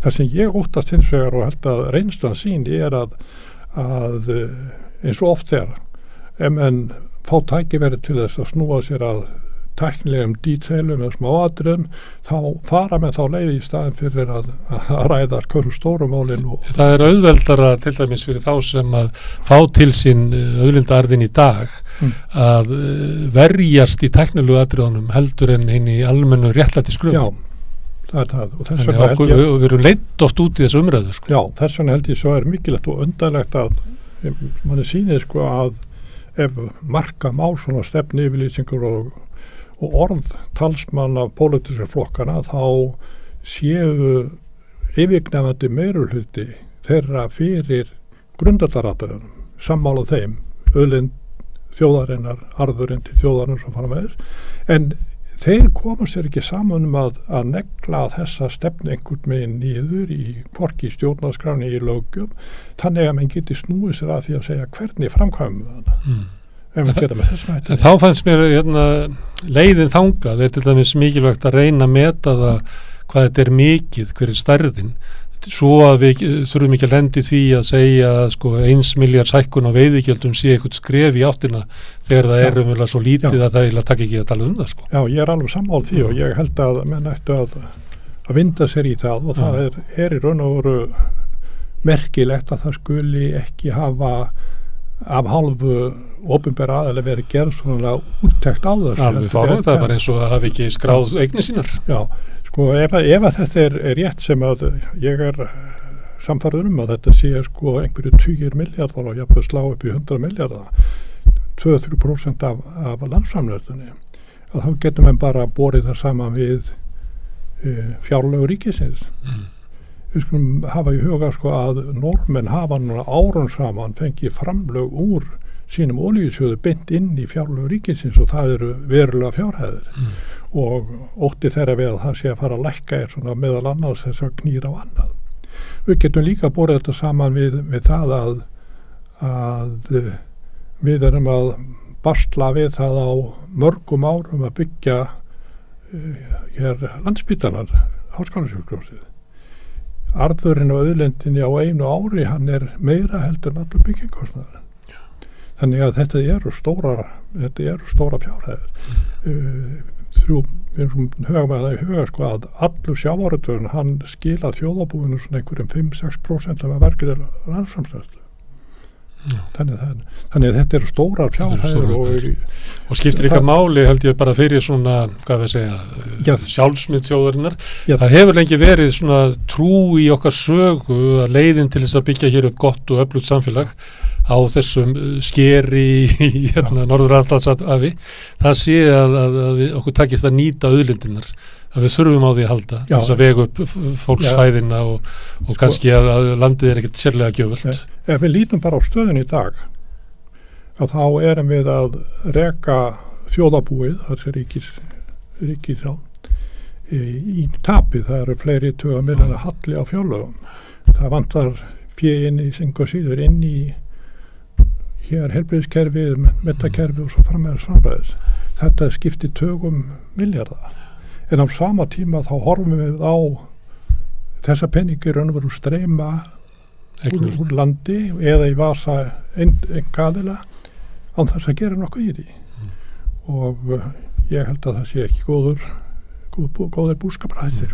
Það undir ég að þakka þér fyrir þetta yfirlit, en ég veit að þegar þú hættir að vinna fyrir ríkið, að þá gerðustu leiðsögumæður og þú er ekki nefnt auðlindina sem felst í, hvað við segja, ósnortinni náttúru eða náttúrufegurð og ekki heldur loftgæði. Er það ruglandi að reyna að draga þetta? Já, það er ekki óveljandi, það sem ég er að fjalla er ekki auðlindir almennt, auðvitað er auðlind fólkin í náttúrlands og svo framvegis. En það sem ég er að horfa á eru þær auðlindir sem skapa auðlindaarð. Vegna þess að til þess að gera þá þarf að vera takmarkað. Það er enga takmarkanir á því að fólk geti farið og hort á fjöllin og svo framvegis eða gert hvað sem er. Þannig að það er engin takmarkun á þessu. Ef þú færir að setja kvóta á það hvað rútufyrirtæki með fara með marga menn og svo framvegis, þá myndast allt í einu. Það eru fjöldatakmarkanir á Þingvall. Já, þvílít Þannig að þetta ég er eingöngu að tala þær auðlindir, þær náttúruauðlindir sem að skapa eða geta skapað auðlindaarð vegna þeirra takmarkunum sem að nýting á þeim. Almannarétturinn hann hvað áum í raun og vera að menn gátu notað auðlindina fyrir sjálfar sig, menn gátu högguð skó, menn gátu safna berjum, þeir gátu nýtt þetta til beitar og svo framvegis. En það hefðu allir aðgang að því. En leið og þú ferð að skammta það og segja að það er bara sumir og þeir verða þá að borga fyrir þetta, þá myndast þess harðu. Þannig að það er fjöldin allur af landskæðum og náttúruauðafum sem að eru til staðar en eru bara ekki, hvað má segja, á fjármálamarkaði. Þakka ekki alveg fyrir Indriði að koma hengar. Við bendum fólki á að kannski verkefni núna að reyna að átta sig á því hver arðurinn af auðlindunum sem við eigum sameiginlega og hvernig við ætlum að nýta hann til þess að byggja hér upp gott samfélag. En Indriði er síðusti gestur okkar í kvöld. Ég þakka öðrum gestum og Indriða kærlega fyrir komin og ykkur sem hafa hlustað hérna. Við athygli á því að þið geti hjálpa okkur við að byggja upp dreifikerfi samstöðarinnar með því að læka síður samstöðarinnar bæði á Facebook og YouTube. Þið geti líka dreift efninu ef ykkur líkar að það hjálpar okkur við að byggja upp dreifikerfi. Þið sem að viljið aðstoða okkur við að byggja upp samstöðina geta gengið í Alþýðufélagið. Þá eru þið eins konar áskrifendur að samstöðinu, kostar 2000 kall á mánuði. Það er gert með því að fara inn á samstöðum.is og íta á hnappinn skráning. Á samstöðum.is erum við líka með fréttasíðu sem ég hvet ykkur til að fylgjast með. En ég þakka fyrir í kvöld og segi góða nótt.